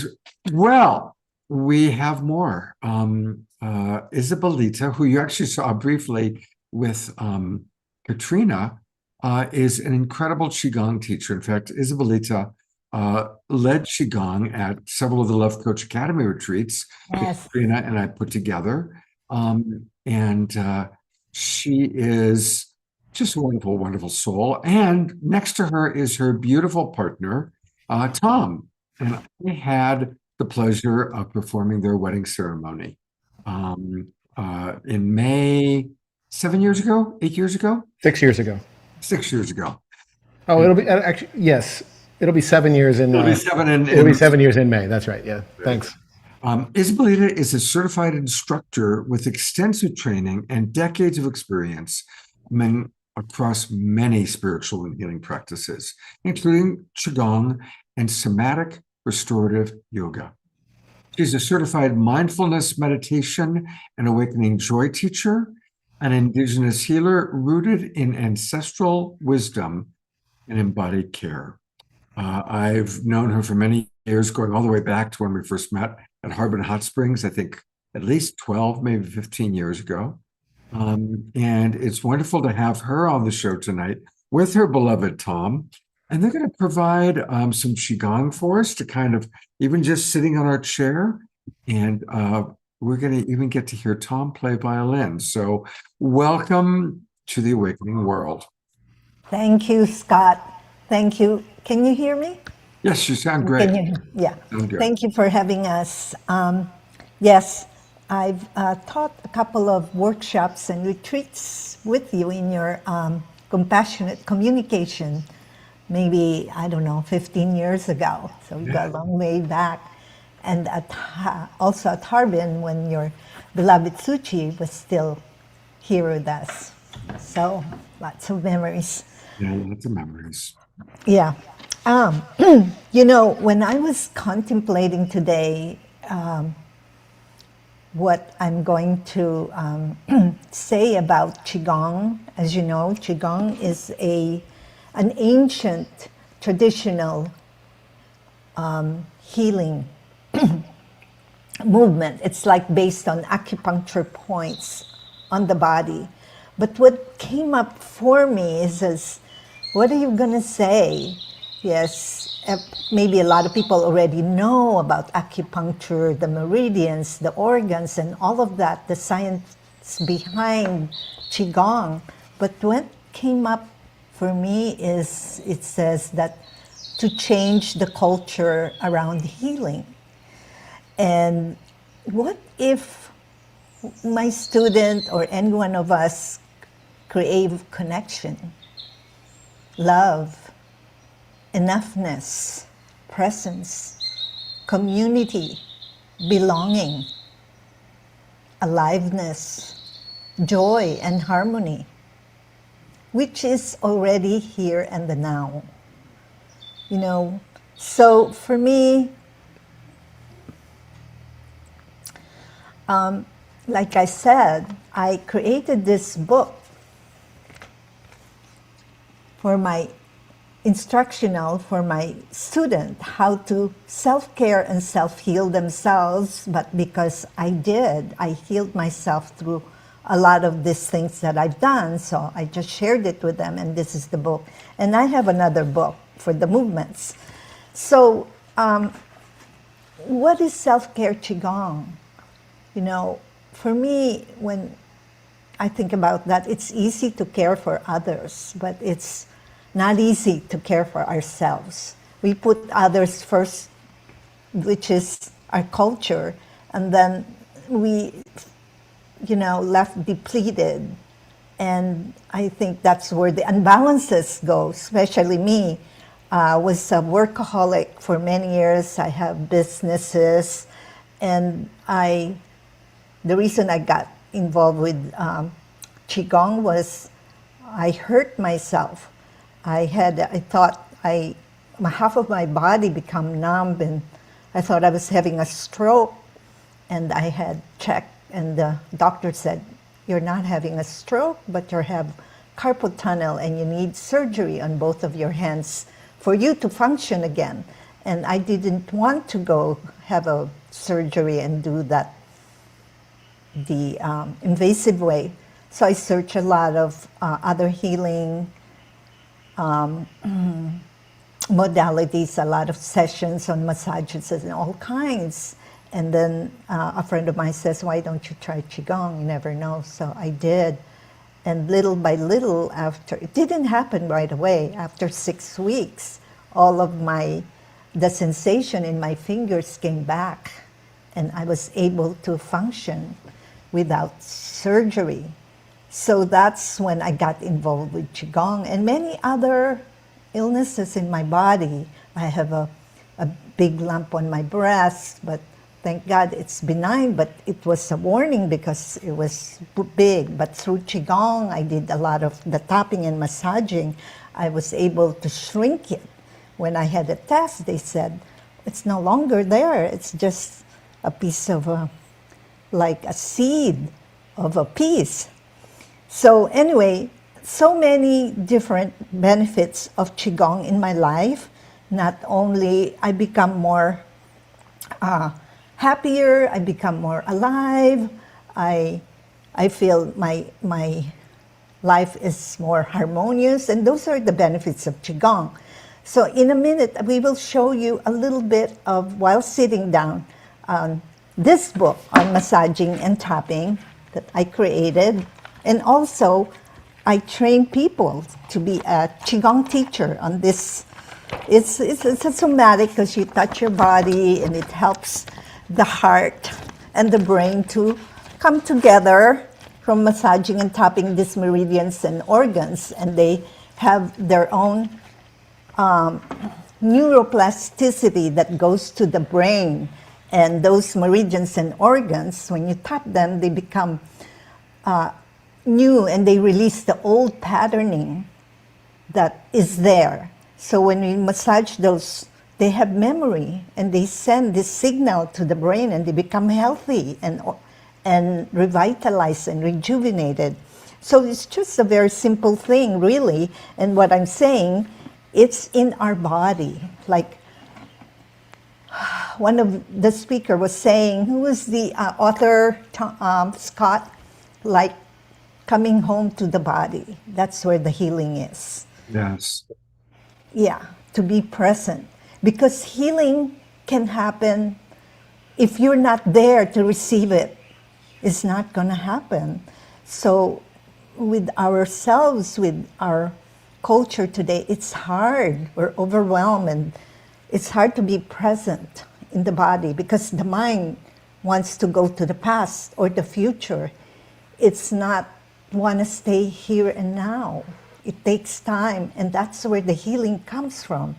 Like, who's John O'Neill, the author? He's a mystic. He's a Irish mystic in the Ireland. He says that the trouble is we leave our body homeless. The mind goes away and the body is homeless. So a lot of different invaders can invade the body if we're not there. So this is bringing this massaging and tapping. It makes us present, to be in the body. Like when you see a friend, you're so happy. When you see a friend, oh, hi, they thrive. It's the same thing with our heart, with our liver, with our lungs. When we say good morning to our kidneys, they thrive also. They become alive. So that's what I mean by being in the body. This self-massaging and tapping helps us alive, and it helps to release stuck chi in the body. What is stuck chi? It's stress, it's aches and pain, it could be illness if it's not taken care of. So those are the benefits. But I will stop here because we want to experience some of the tapping and massaging that I wrote in the book. Shall we? Shall we Yes, start? absolutely. Okay. We're ready for that. All right. And you could do this sitting down, and it's easy. So let's just rub our hands first.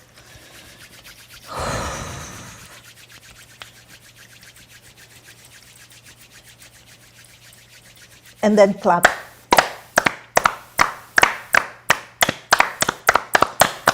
My master said, if the energy in the room doesn't feel good, clap your hands. See if you could be angry clapping your hands. Anyone could be angry clapping their hands? No. And then shake it out. And then let's stand up a little bit, just for a little bit. I want you to just shake. It's a lymphatic massage. So you'll just shake the body and just release any toxins, any stuck chi. And this lymphatic shaking, you know, when I was in China, we visited the Shaolin Temple. They do shaking for an hour. But when here, we only do a little bit, but it's helpful. And shake those fingers and come back to the face, to where also the head, where the brain is, the heart, the lungs, and our digestive system, which is here, and our reproductive system is around here. It's called the lower dantian. Okay, and let's do it for a couple more times, shaking. We're sitting for a long time. It needs to shake. And breathing in and breathing out at the same time.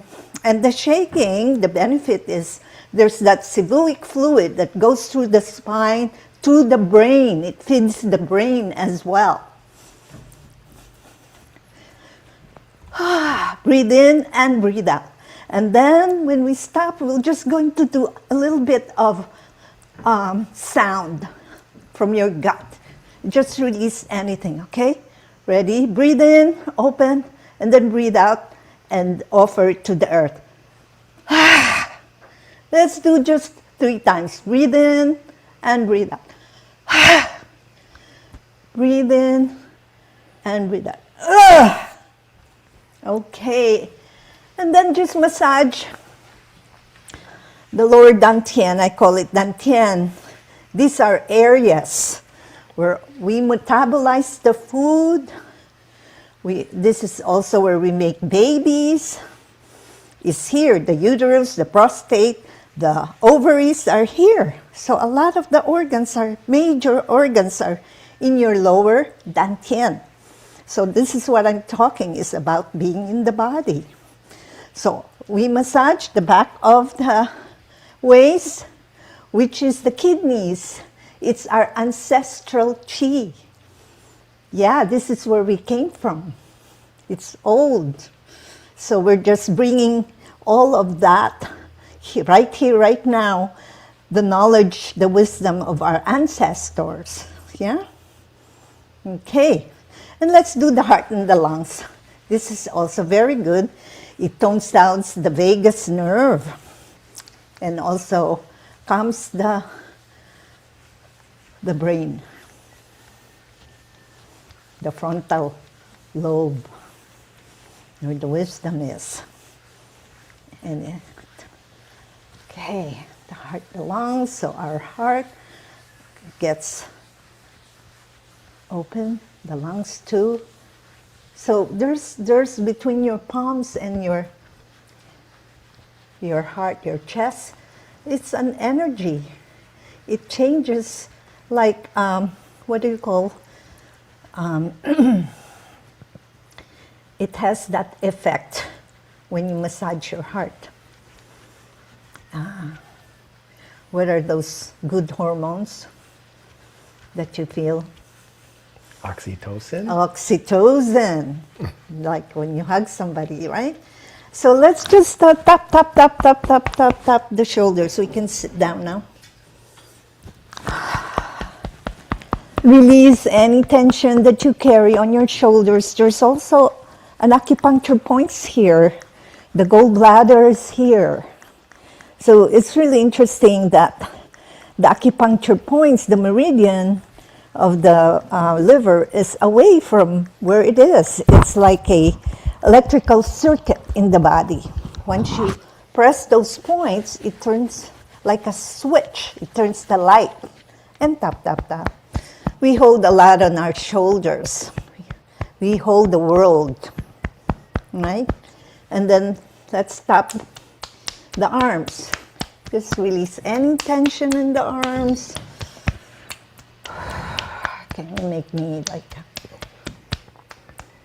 highlight me? That's Scott. And then the inside. So now it's winter, it's cold. It's good to tap and then massage gently. So it wakes up the cells, wakes up your circulation. Yeah? You can do it 3 times. I'm feeling warm now because all these things we're doing. I'm generating energy. And then release. So for those who are healers, body workers, you hold clients. This is a good way to release tension or energy from one client to the others. Massage those hands. And let's do a little bit of massaging the heart or tapping. The heart meridian is in the middle of the armpits. And then here, let's have a healthy, this is for Deborah. Let's have healthy breast. I've worked with a lot of women that have breast issue. Okay? And then let's just have a real hip rotation. Because this is the first and second chakra. A lot of chi gets stuck here. And reverse.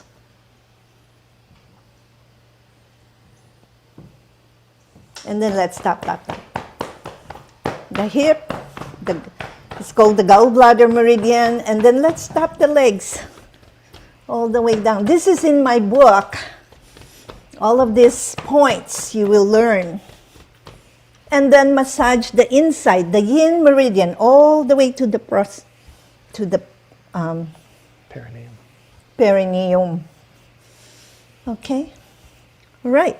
And I'm going to stop. Well, let's just stop the brain. The top of the head, 2 inches below the crown for more brain cells. I need more brain cells. And I hope you also do. And back of the ears, more brain cells. And the pineal gland, to remember, to release limiting beliefs that we tell ourselves, the stories. Okay, and then Just stop. And then just give it a good flow release. And then inhale and exhale.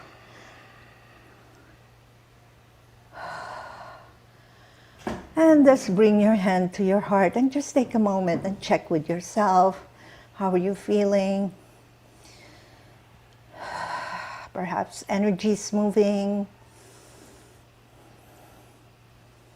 We did a little cardio. The heart is also flowing well. The heart, the energy. Feel your feet on the ground. Feel the feet beneath you, supporting you. And you can envision a golden thread on top of your head, pulling you all the way up to the heavenly sky. So you may relax your shoulders away from your ears. And now we're going to do a little movement, a nice surprise for all of you. We will do some Qigong movements now. Now that we clear all the stuck Qi, all the unwanted energy in our body, now we can put good energy back to those acupuncture points and meridians and blood and bones. You know, it's like a Zen koan. When the cup is full, we cannot put any more. So what we did, we empty our cup so we could fill it up with good, rejuvenating energy, healing energy back to the body, to harmonize, to balance, to rejuvenate. Okay. And my husband, Tom, we're very grateful to have. We're going to flow with the violin. So just really feel when I move my hand, your body follows with the breath like this, in and out. That's all, okay? And just focus on your heart and your palms and just say an intention, what you would like to experience for this new healing energy to come through, this beneficial Qi to come through all the meridians and organs in your body. Ready? Ready, Tom?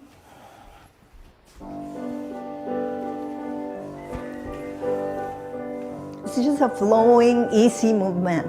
Ready? Let's take a couple of breaths and feel the balance in your body, in your feet, and begin breathing in and breathing out. Breathing in and breathing out.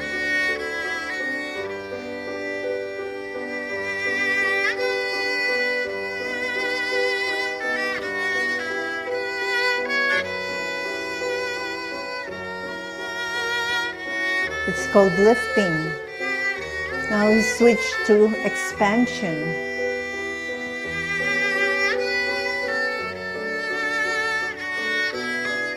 Breathing in, breathing out.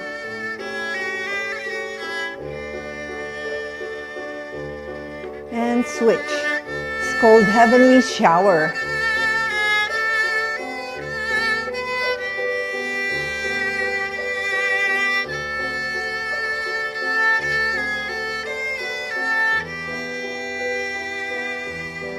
And switch.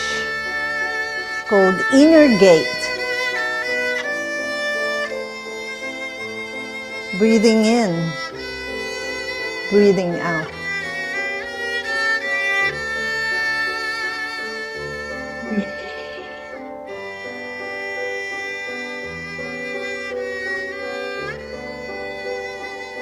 And switch. It's called the circular Qi. One hand expanding, collecting Qi from the universe and dropping it to the other hand, while the other hand collecting the Qi from nature.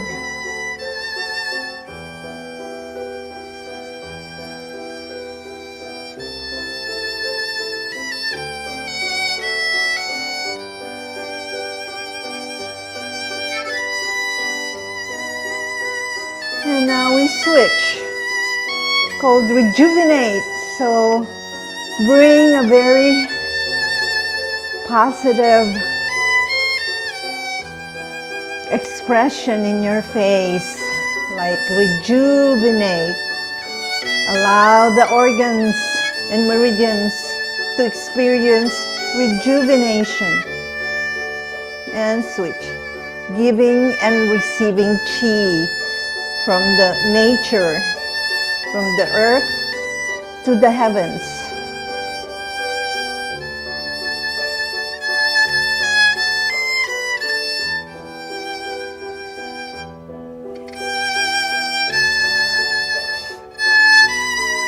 Now will be our last move. It's called Dancing with the Moon. From the earth down, from the lake down to the earth, up to the moon.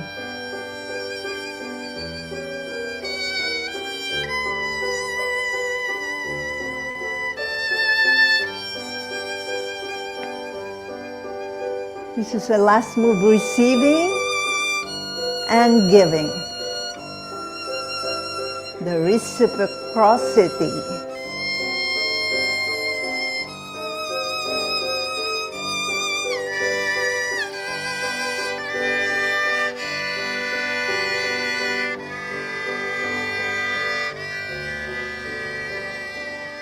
We close.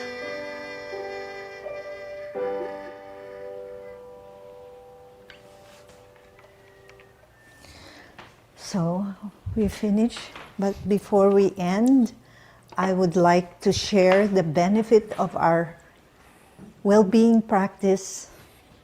And I want to honor the ancestor of the land where we're standing, the Wailua, and also honor the master and teacher that paved the way so we could practice.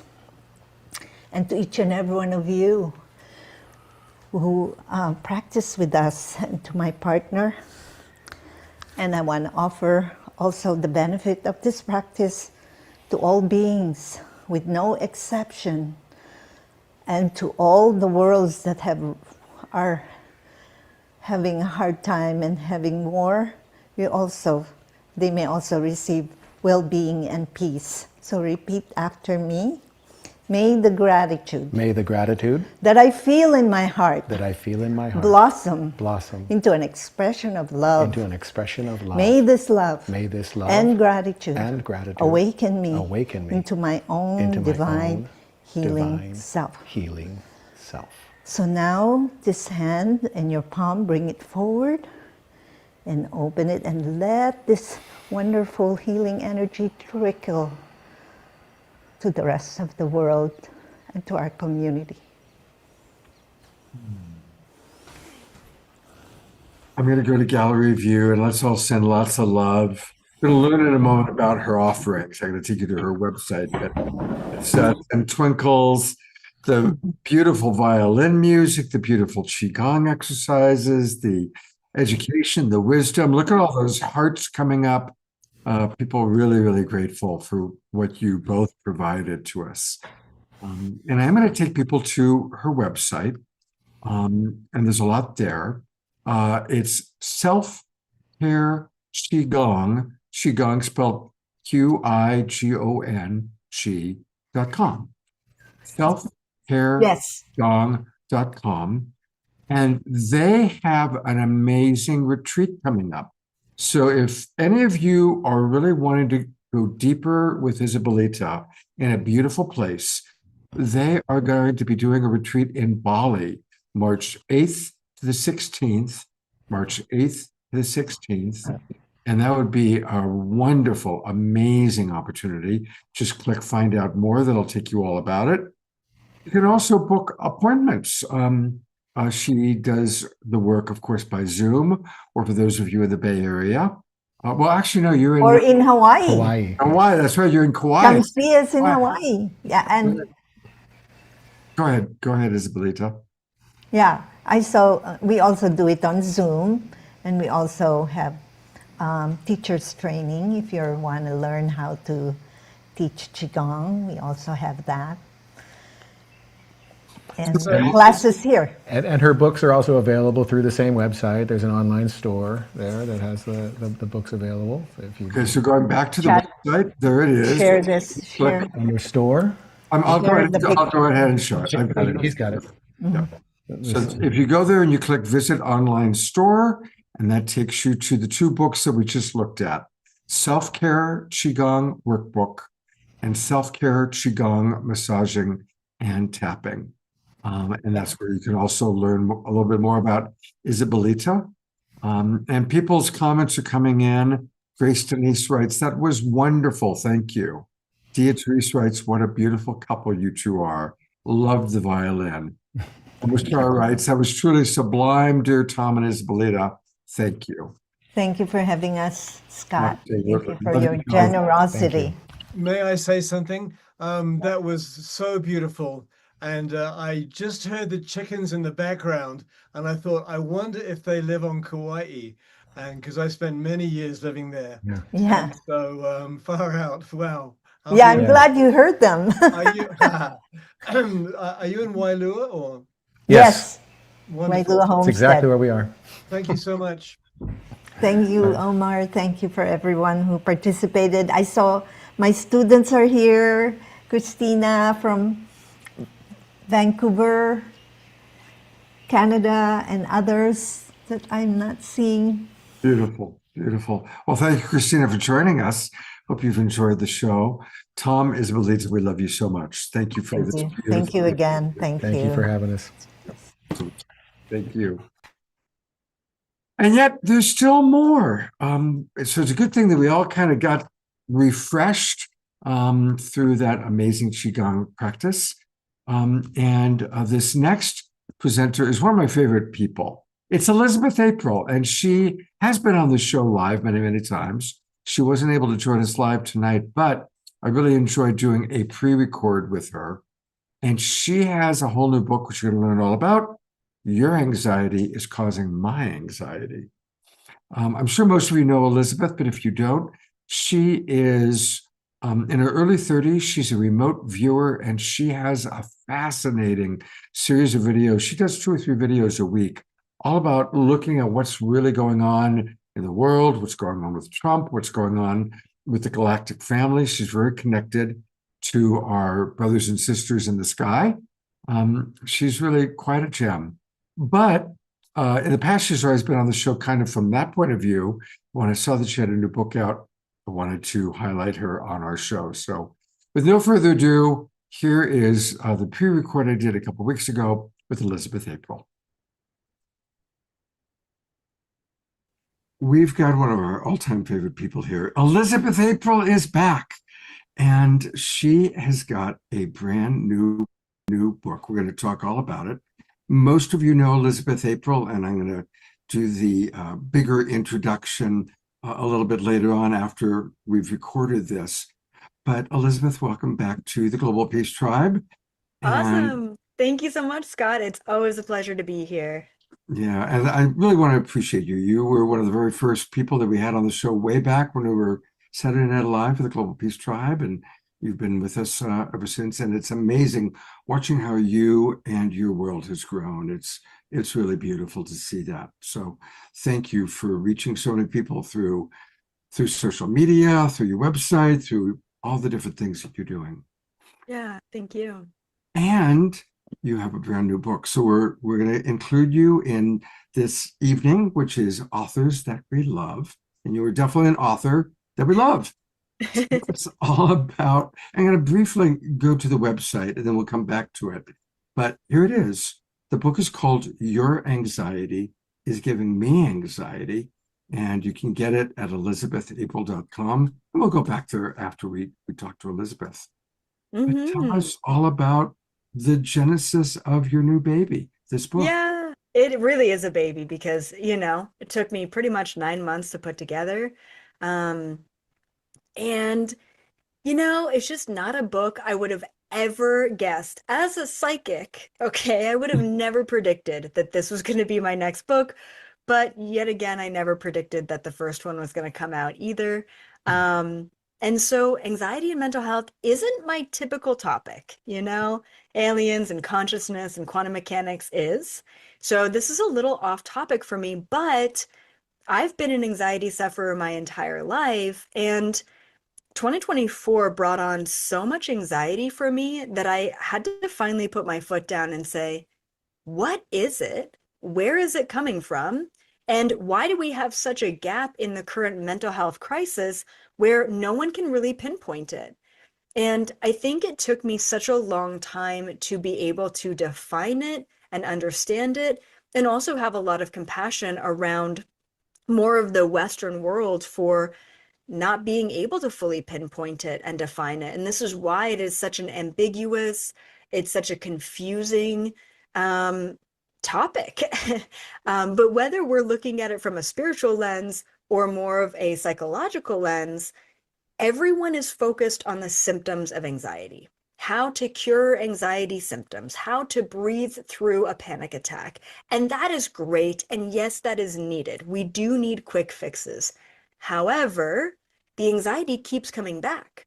And for me, in my past life regression background, I know that in order to fully solve a trauma, we have to go back to the initial source of the trauma in order to heal it.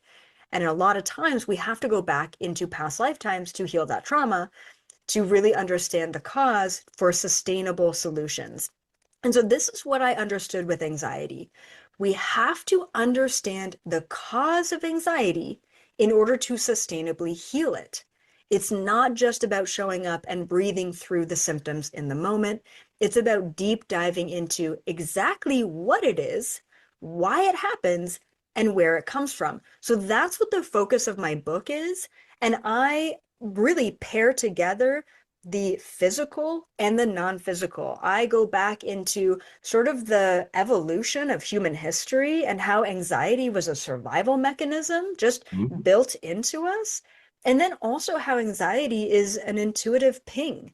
It's a messenger. It's trying to tell us something. It's a non-physical energy system that our brain tries to logically deduce, you know? And the problem is that when we can't pinpoint what the problem is, our brain tries to find the problem to solve. And that's when all of the symptoms arise. So if we can pinpoint that message before all of the systems start going haywire, then we're actually listening to the anxiety, we're receiving the message that it's bringing, and we're stopping it at its source, and we're utilizing it for what it's really here to do for us, which is to teach us and guide us. Few questions. Yeah. Where does epigenetics come into play with your book? Because of course we now know that before we're born, we receive a genetic download from our ancestors who went through all sorts of stuff. How much do you think, in addition to past life, ancestral history and epigenetics plays into people with high anxiety? Well, I think it's interesting because with ancestral trauma and past life trauma, you choose the body, you choose the lineage, you choose the genetics that you're born into for a myriad of reasons. And it's all the lessons that we're here to learn. So I always find that the ancestral trauma that you're born into, as well as the past life trauma that your soul is carrying with you, go hand in hand, right? So we really only need to pinpoint, are you looking at ancestral trauma? Are you looking at past life trauma? What else is really curious too is that your childhood trauma also mirrors the ancestral trauma, which mirrors the past life trauma. So I do touch upon past life trauma in the book as far as a source of sort of chronic anxiety of like, yeah, we could, but I also say that you don't need to pinpoint past life trauma or ancestral trauma in order to heal anxiety, because all of the old stuff that we can't see or pinpoint, it will all get repeated and mirrored in our lifetime. If it is that important, if we have to resolve it, it's going to come up again as a new trauma, quote unquote, in this lifetime. And so just pinpoint the things that really affected you emotionally in this lifetime. And that's essentially as far back as you really need to go in order to simultaneously heal the past lives and simultaneously heal the ancestral stuff. So it's really cool how it is all linked. When you pinpoint one, you really clear and heal them all. And that will really help with the current present moment anxiety. But that's only one cause of anxiety. There are many causes of anxiety. I really appreciate that. That's a beautiful way of putting it, because a lot of people are like, oh my God, I have all this trauma and I It's don't even know what it is, right? So Yep. yeah, I appreciate that. Here's another question for you. Frequently as a coach, I come across usually women who grew up in an unsafe household and became hypervigilant. And their current boyfriend or partner can't understand why they're so uptight all the time. Right. And trying to help someone who doesn't suffer from hypervigilance have compassion for that is a whole thing. What would you say about that? Oh, great question. This is a whole, actually, I have multiple chapters in the book about this. Hypervigilance, right? It's coming from it's a trust issue. Trust issue can come from past traumas. It can come from current. So one of the more subtle experience of anxiety that not a lot of people touch on, right? We can say, yeah, past traumas accumulate and create sort of that chronic everyday, hyper awareness creates anxiety, it's the mistrust. But what's really fascinating that I was looking into when I was looking into this topic was that when we have an anxiety alarm bell going off, there's an alarm in our system saying, hey, something is different, something is wrong, something is not quite right. And what do? We distract, we disassociate, we bury it, we move on, we do anything but feel that feeling of being uncomfortable. Okay. When we ignore the alarm bell, another alarm bell happens, another alarm bell rings, another alarm bell rings, and eventually we end up getting hurt. The alarm, the message that it was trying to tell us, right? That follows through. And then it's like, wow, I really could have shown up and listened to that. Now it's my bad for not listening, and I'm getting hurt because of it. And what that creates intrinsically, deep down, something that we don't usually see or pinpoint, is actually a mistrust within ourself. So there's a part of this radical responsibility of, yes, traumas happen to us. And yes, we can pinpoint mother-father issues. We can pinpoint a ton of things, especially from childhood. Yes. But the current trust issues that happen is because we ourselves are not showing up for those initial alarm bells. And then it's like, well, here I am not listening again. And my life is in chaos because I'm not listening. And there's a really deep-rooted part of us that's saying, I'm really hurt because you're not listening to me and you're not showing up for me. And so what that takes, it takes a lot of deprogramming and reprogramming. And this is what my book is. I mean, anxiety or not, this book is a reprogramming of our neural pathways. I talk about neuroplasticity a lot in the book because that's what it is. It's rewiring our systems, which takes time. This is not a quick fix book, but one of the things that we need to pinpoint is trust in ourselves and our own ability to show up and our own ability to discern and our own ability to listen to our intuition, right? So you as a partner, you're always going to feel like there's nothing you can do because there's not. You can hold space, you can be protective, you can create a sense of safety, which is really beautiful. And that's what you would hope every partner would do, especially for someone who has mistrust issues and hypervigilance and trauma in the past. That's fantastic. That's as much as you can do. But ultimately, it is up to that person who is having the anxiety, lacking the trust, to take the responsibility to say, I am ready and willing to show up for myself and create that sense of safety in myself by being okay with being uncomfortable and listening to the anxiety.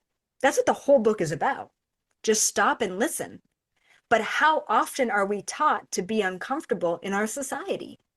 It's the quick fix. It's the pill to pop. It's the sugar to eat. It's always about what's easy and convenient. Confronting anxiety is really uncomfortable, but that's what we have to do in order to end it for good. So is it really identifying what the anxiety is, identifying somatically in the body where it lives, and then actually going in and fully experiencing it? Bingo. Yeah. So for me, it's kind of a two-part process, like in the book. One is just knowledge, because I believe knowledge can set you free. So by me deep diving and explaining exactly what anxiety is as both a biological response, biological, cognitive, emotional, I mean, all of it, right? There's all these kind of response systems that create the symptoms that we all know too well. And then the energetic ping. So by explaining exactly what anxiety is, then by giving the knowledge and information as to where it comes from, allows people to feel empowered to know, I know what anxiety is. Let me try and pinpoint where it's coming from so that I'm aware of why I feel all of these symptoms. And then, like you mentioned, it's about dropping in and feeling it, listening to it, holding space for it, experiencing it, saying, there's an alarm bell going off. I'm going to take this moment, takes a moment, to turn the alarm bell off and to feel into why it's going off in the first place, to listen to that message. And then it doesn't keep ringing. And then the alarm bells don't keep accumulating, right? So I do have very practical steps in the book as to how to turn the alarm bells off, how to show up and listen to them. But it is about sort of that exposure therapy of dropping into that uncomfortable feeling and facing what we try and run away from head on. How has your life changed? You mentioned you've always had anxiety. It really hit a peak in 2024. Yep. How's Elizabeth April's current reality? Whew. Current Well, I finally listened to it in 2025. Thank God for that. A couple things, right? So I finally listened to my own anxiety. And by dropping into the uncomfortable feeling and listening to the messages, there was a lot that I was distracting myself from that I needed to change.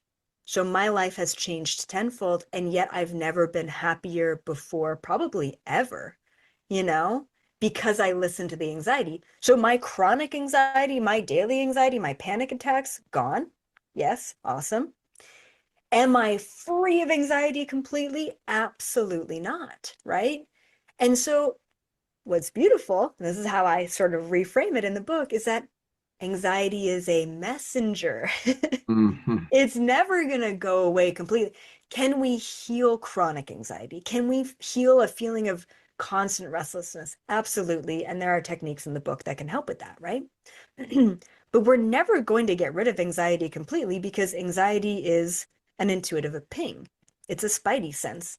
It's a superpower. It's an alarm bell. It's a messenger. It's a best friend knocking on your door. That's what anxiety is. So now when I do feel anxious, I am very easy and willing and capable and aware to drop into that moment of uncomfortability and say, hey, what's going on? And luckily, because I did the work in all of the past anxiety, which takes time, and I talk about that in the book, I can now show up for present moment anxiety. Is this my anxiety? Did I pick this up from the cashier at the grocery store? For example, right? I mean, the title of the book, Your Anxiety is Giving Me Anxiety. Half the time, it's not even your shit. It's someone else's. It's the world's. It's the news. It's politics. And we're picking up on that. So no, can you totally eradicate anxiety in your life? No. Should you? Absolutely not. We just need the awareness and the tools to show up for anxiety so it can show up for us. We're no longer working against it. We're working with it. And it no longer becomes a negative thing. It becomes a really positive thing in your life. So it sounds like it's part of it is really learning how to differentiate between somebody else's stuff that I've picked up, and I don't need to pay attention to it. I just need to, oh, no, that's not me. Go away. Versus, oh, this is the alarm bell. This is the messenger. This is mine. And it's alerting me to something I need to tune into and give some attention to. Yeah, exactly. And so part of the book too, kind of when it gets a little bit, we deep dive, but I go into vibrational navigation as well, how to consciously connect with aspects, people, situations, energies, emotions, material objects, how to consciously connect and how to consciously disconnect from aspects of your reality. So therefore, discernment, right? It's not just passive discernment. It's quite active discernment of, I am not only aware of what I'm connected and disconnected to, I am creating those connections and disconnections. And man, that, my friend, is full mastery. You know, it's interesting to talk about discernment and mastery. And Yogananda said that the last lesson for old souls or master souls is discernment. Wow. And that was his lesson, was learning discernment. So this is another form of discernment that's valuable. Last question for you. Since you remote view and you get a chance to see the future or possible future timelines, what do you see humanity's shift might be in terms of moving from reptile brain reactivity or survival into frontal lobe, temporal lobe, thriving, which of course impacts our relationship to anxiety? Yeah, okay, great question. So I've been really getting this message probably over the last 3 to 4 months. So kind of the last quarter or two of 2025, it's just come through so clearly. There are two camps of people right now in the world. There are many different camps of people right now, but let's call it like two different vibrations. One, obviously a much smaller camp right now, and then the other is like kind of the majority. For the smaller camp of people that, let's say, they're conscious individuals or just old souls or star seeds. I mean, these can be people who are even like embedded quite heavily into the matrix world, but they've got that spark in them. For those people, they're essentially one step ahead. So anywhere between 2020 and 2025, and probably a little bit into 2026, 2026 can be a transition year for those people as well. It's just complete collapse. Call it an ego death, dark night of the soul, okay? A deep purging. For that small group of conscious individuals, everything should have shifted since 2020. Okay, foundationally, physically, humanly, trauma-wise, emotionally, soul-wise, activations, whatever you want to call it, but at every single level, cellular, biological, your cognitive, your reactions, your attachments, all of that, okay? So that should shift. That's usually very uncomfortable. It's not easy dying and then being reborn, right? So then for those individuals, we're going to see the rebirth happen. If it hasn't already happened, the rebirth, the activations, the psychic abilities, right? Coming online to the highest possible frequency and being able to anchor in the highest possible frequency, that's coming online 26, 27, 28. For the majority of humanity, 26, 27, 28 are going to be their collapse, their downfall, their dark night, their ego death, and they're going to have no idea what hit them, why it's happening, and then they're going to slowly kind of anchor in that more spiritual perspective, whether they want to be spiritual or not, that's okay. Something that I find fascinating, and this is something that came to me honestly just in the past month, but it's like one of those things that you hear and it just immediately resonates with your soul. And this is just a channeled message, but so in the past 5 years, but really, honestly, since 2012, okay, because I've been really monitoring timeline shifts, especially collective timeline shifts since 2012. And since 2012, things have been really up in the air, okay? Like 20 plus years ago, we could have been like, yeah, this is my intention that I'm setting for next year. And as long as you took 1 week in January to set your intention, your whole year would be focused on that thing. But recently, timelines are shifting so rapidly, everything's so up in the air, we're moving into this sort of quantum way of being, away from the linear way of being, that it's like, we've got to set our intentions and focus on what we want almost 5 times a day to anchor it in, because things are shifting so rapidly. It's like, it's so unsettled. Just recently, in the last month, it feels like we've finally anchored in roots to the higher timeline. Before, it's like you get glimpses of the higher timeline. Ooh, that was a really incredible hour of my day where everything was aligned. Or, wow, I had a couple of days there around the full moon that like things were just boom, boom, boom, boom. And then I'm back down to the lower frequencies. Right now, we have enough of this small group, okay, and the star seeds that are coming in and being born, that are anchoring the light frequencies, and enough of those darker frequencies being purged out and released, that we're finally finally, I'm so excited to say it, stabilizing the higher timeline. So it's going to be a lot easier for people to set their intentions, to align to the highest possible timeline, and to have that be sustainable, easily sustainable. It's not going to be a fight anymore moving forward. It will. 2026 is still a transit year, still transitional. So you're still going to be up and down and all over the place. But truly, we are stabilizing this higher frequency, and that's what I see. 2026 back and forth for a lot of people, but new stuff is coming online. Obviously, it's a 1 year of the horse. The movement is going to feel incredible, especially compared to the last 3 years. So that's sort of what we have to look forward to, what to expect. However, if you're resisting, if you're not listening to the anxiety, if you're not slowing down, if you're not tuning in, if you're not letting go, the rug will be pulled in 2026. It has to get worse before it gets better. If you have been listening and changing, bring on the new opportunities. All the doors are opening for you, but you have to purge out the old before you bring in the new. You can't hold space for both anymore. You cannot hold space for 3D and 5D simultaneously anymore. It is no longer a time to do that. You have to make a choice. In the next 3 years, we are all going to collectively be forced to make that choice. Wow, that is so exciting. And this is great. I'm going to play that part for my New Year's Eve broadcast. Yes. Perfect. Great. A reminder of how we can find all things Elizabeth April. And it's easy to remember because it's her name, elizabethapril.com.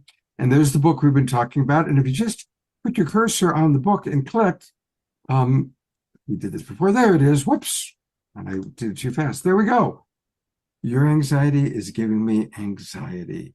We just heard all about it. There's all sorts of different ways you can get it. More information about it. You can pre-order the book. When are they going to start delivering? Do you know? January 20th. January 20th. Okay. So we'll run this just around that time then. I'll run it right after January 20th so that people Fantastic. And lots of different ways you can get the book. You can learn all about it.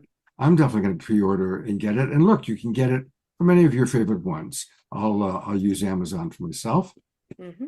And Elizabeth, thank you so much. And hold on one moment because we're going to do a second record. Yeah, but for our Authors That We Love show, I'm going to give you more information in just a moment.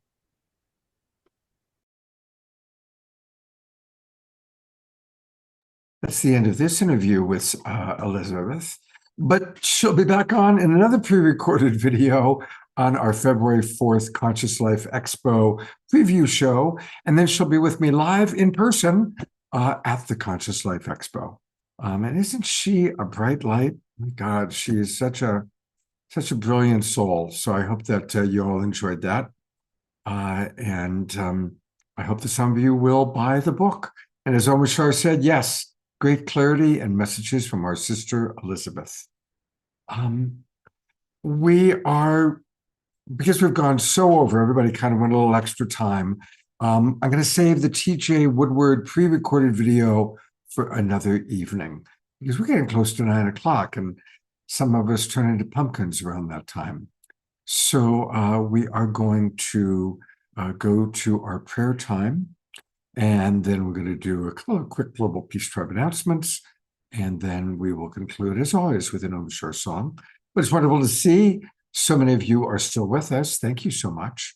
And I'm going to bring up that dynamic duo of Diara and Desiree. Where are you? There she is, to lead our prayer time for tonight. Thank you. Thank you. Thank you. Thank you. And as we've been doing, and as is a theme for us, expanding our capacity to hold it all and expanding our ability to move through the bliss and the ecstasy, the moments of peace when they come, and then also to be able to integrate the anxiety, the concerns, the fears, the worries, the doubts, all those parts of being human, especially during these times of great transition. And just like in our show tonight, we've had these beautiful, beautiful moments. And then we've had these reminders of, oh, yes, to be human is to have these episodes, these inklings of anxiety, and then the beautiful movement that Isabelita gave us that just transforms all that trauma. And so breathing that in for a moment, just filling ourselves with the joy that we've experienced here tonight with and for and through each other, and pushing more of that other energy out, and just allowing ourselves to feel revived, rejuvenated, so that we can be the light, be the peace, be the joy, and continue to process and let go of all else. Taking a deep breath in through the nose, out through the mouth. We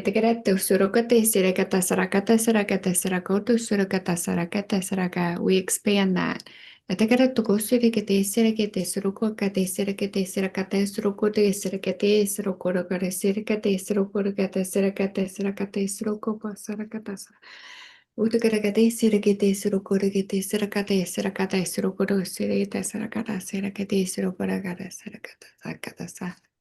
Peace be with you.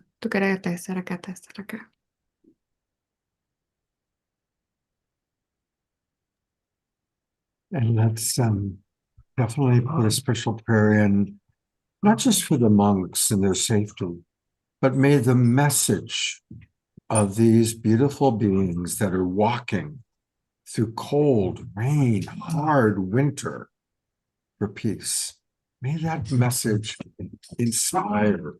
May it inspire millions. We so need peace in the world. Some of you know my friend Paul Sterling, and he and his girlfriend live in Minnesota. And some of the story of what's going on in Minnesota is extraordinary. Another peaceful protester was murdered today.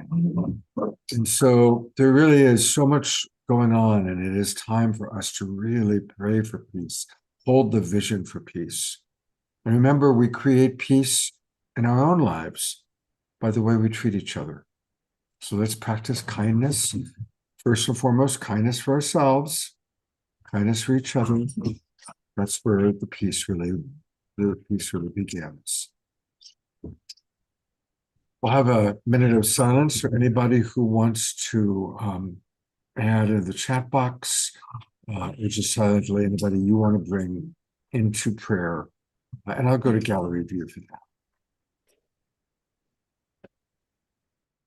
And I ought to pointing out, yes, Alex Petty, the VA nurse who was killed in Minneapolis today, putting he and his family into our prayers.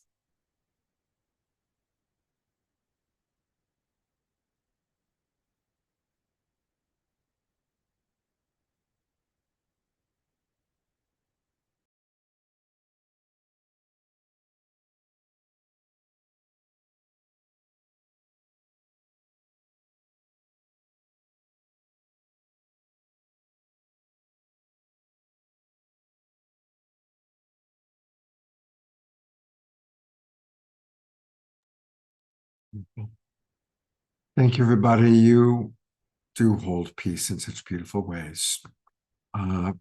This week, we've got two wonderful shows. I don't have the poster yet for Wednesday night's show, but we're going to have a special sneak preview of a theatrical performance featuring Hannah Burke, and her merry band of pranksters. And we're also going to be with Natalie Namaste, who's a very delightful soul. So that's going to be Wednesday night. And then on Saturday night, we've got an epic show planned. Next Saturday night, The Rise of the Divine Feminine. Beloved co-hosts. It's such a big show, we need two co-hosts. Eden Amadora, who has another song to preview. Christy Michaels, who I think Christy's in the audience with us tonight. I saw her earlier, at least. And all these wonderful women, Antoinette, and Diana Kelly, and Ione Angeles, and so many others. And we will also be honoring my dear friend, Oshala Marcus, who is recovering from a stroke. I just went to her big fundraising event in Mill Valley. And of course, Oma Shara will be with us doing music. So next Saturday night is going to be quite an epic show. So much tonight's show. Tonight's show is definitely an epic show. And whether it's Well, all shows are wonderful. Thank you, Desiree. Thank you, Diora, very much. And we're going to conclude the way we began with my beloved co-host and beloved soul brother who's been going at it since early this morning. This guy's been like performing for Humanities Team and green drinks and doing all sorts of good things. So, Super Green Live. Super Green Live. Green drinks was a good one. I actually need a green drink right now. I was going to say, I hope you've been drinking your green drinks. Thank you, Omashar, to close us out with a beautiful song.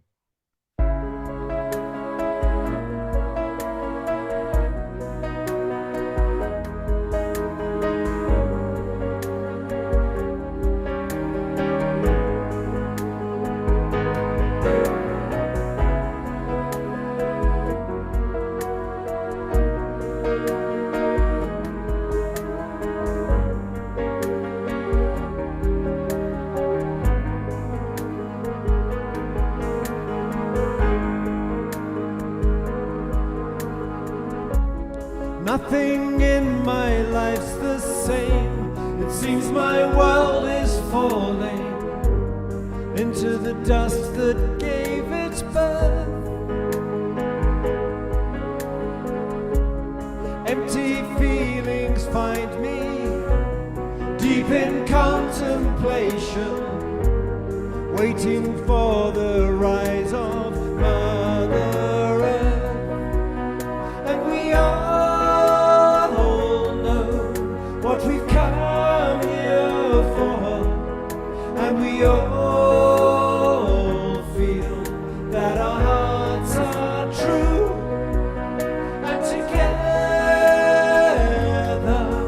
we will make it home, and we'll trust to love once more.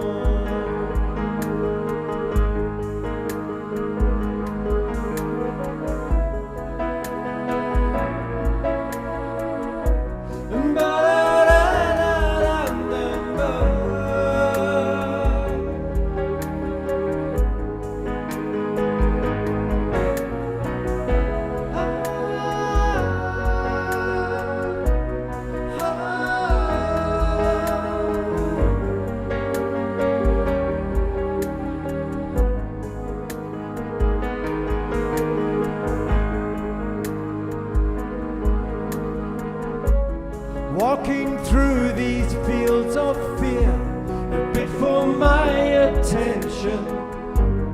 I don't live here anymore. I surrender to the flow that gives me new direction. All there is to do is trust and fly. And we all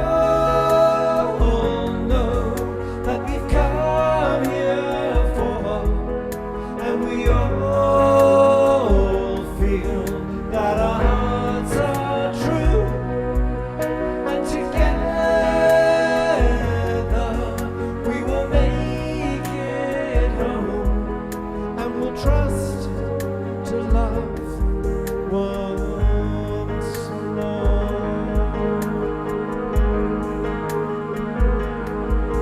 And we all know what we've come here for, and we all feel that our hearts are true, and together we will make it home, and we'll trust to love once more.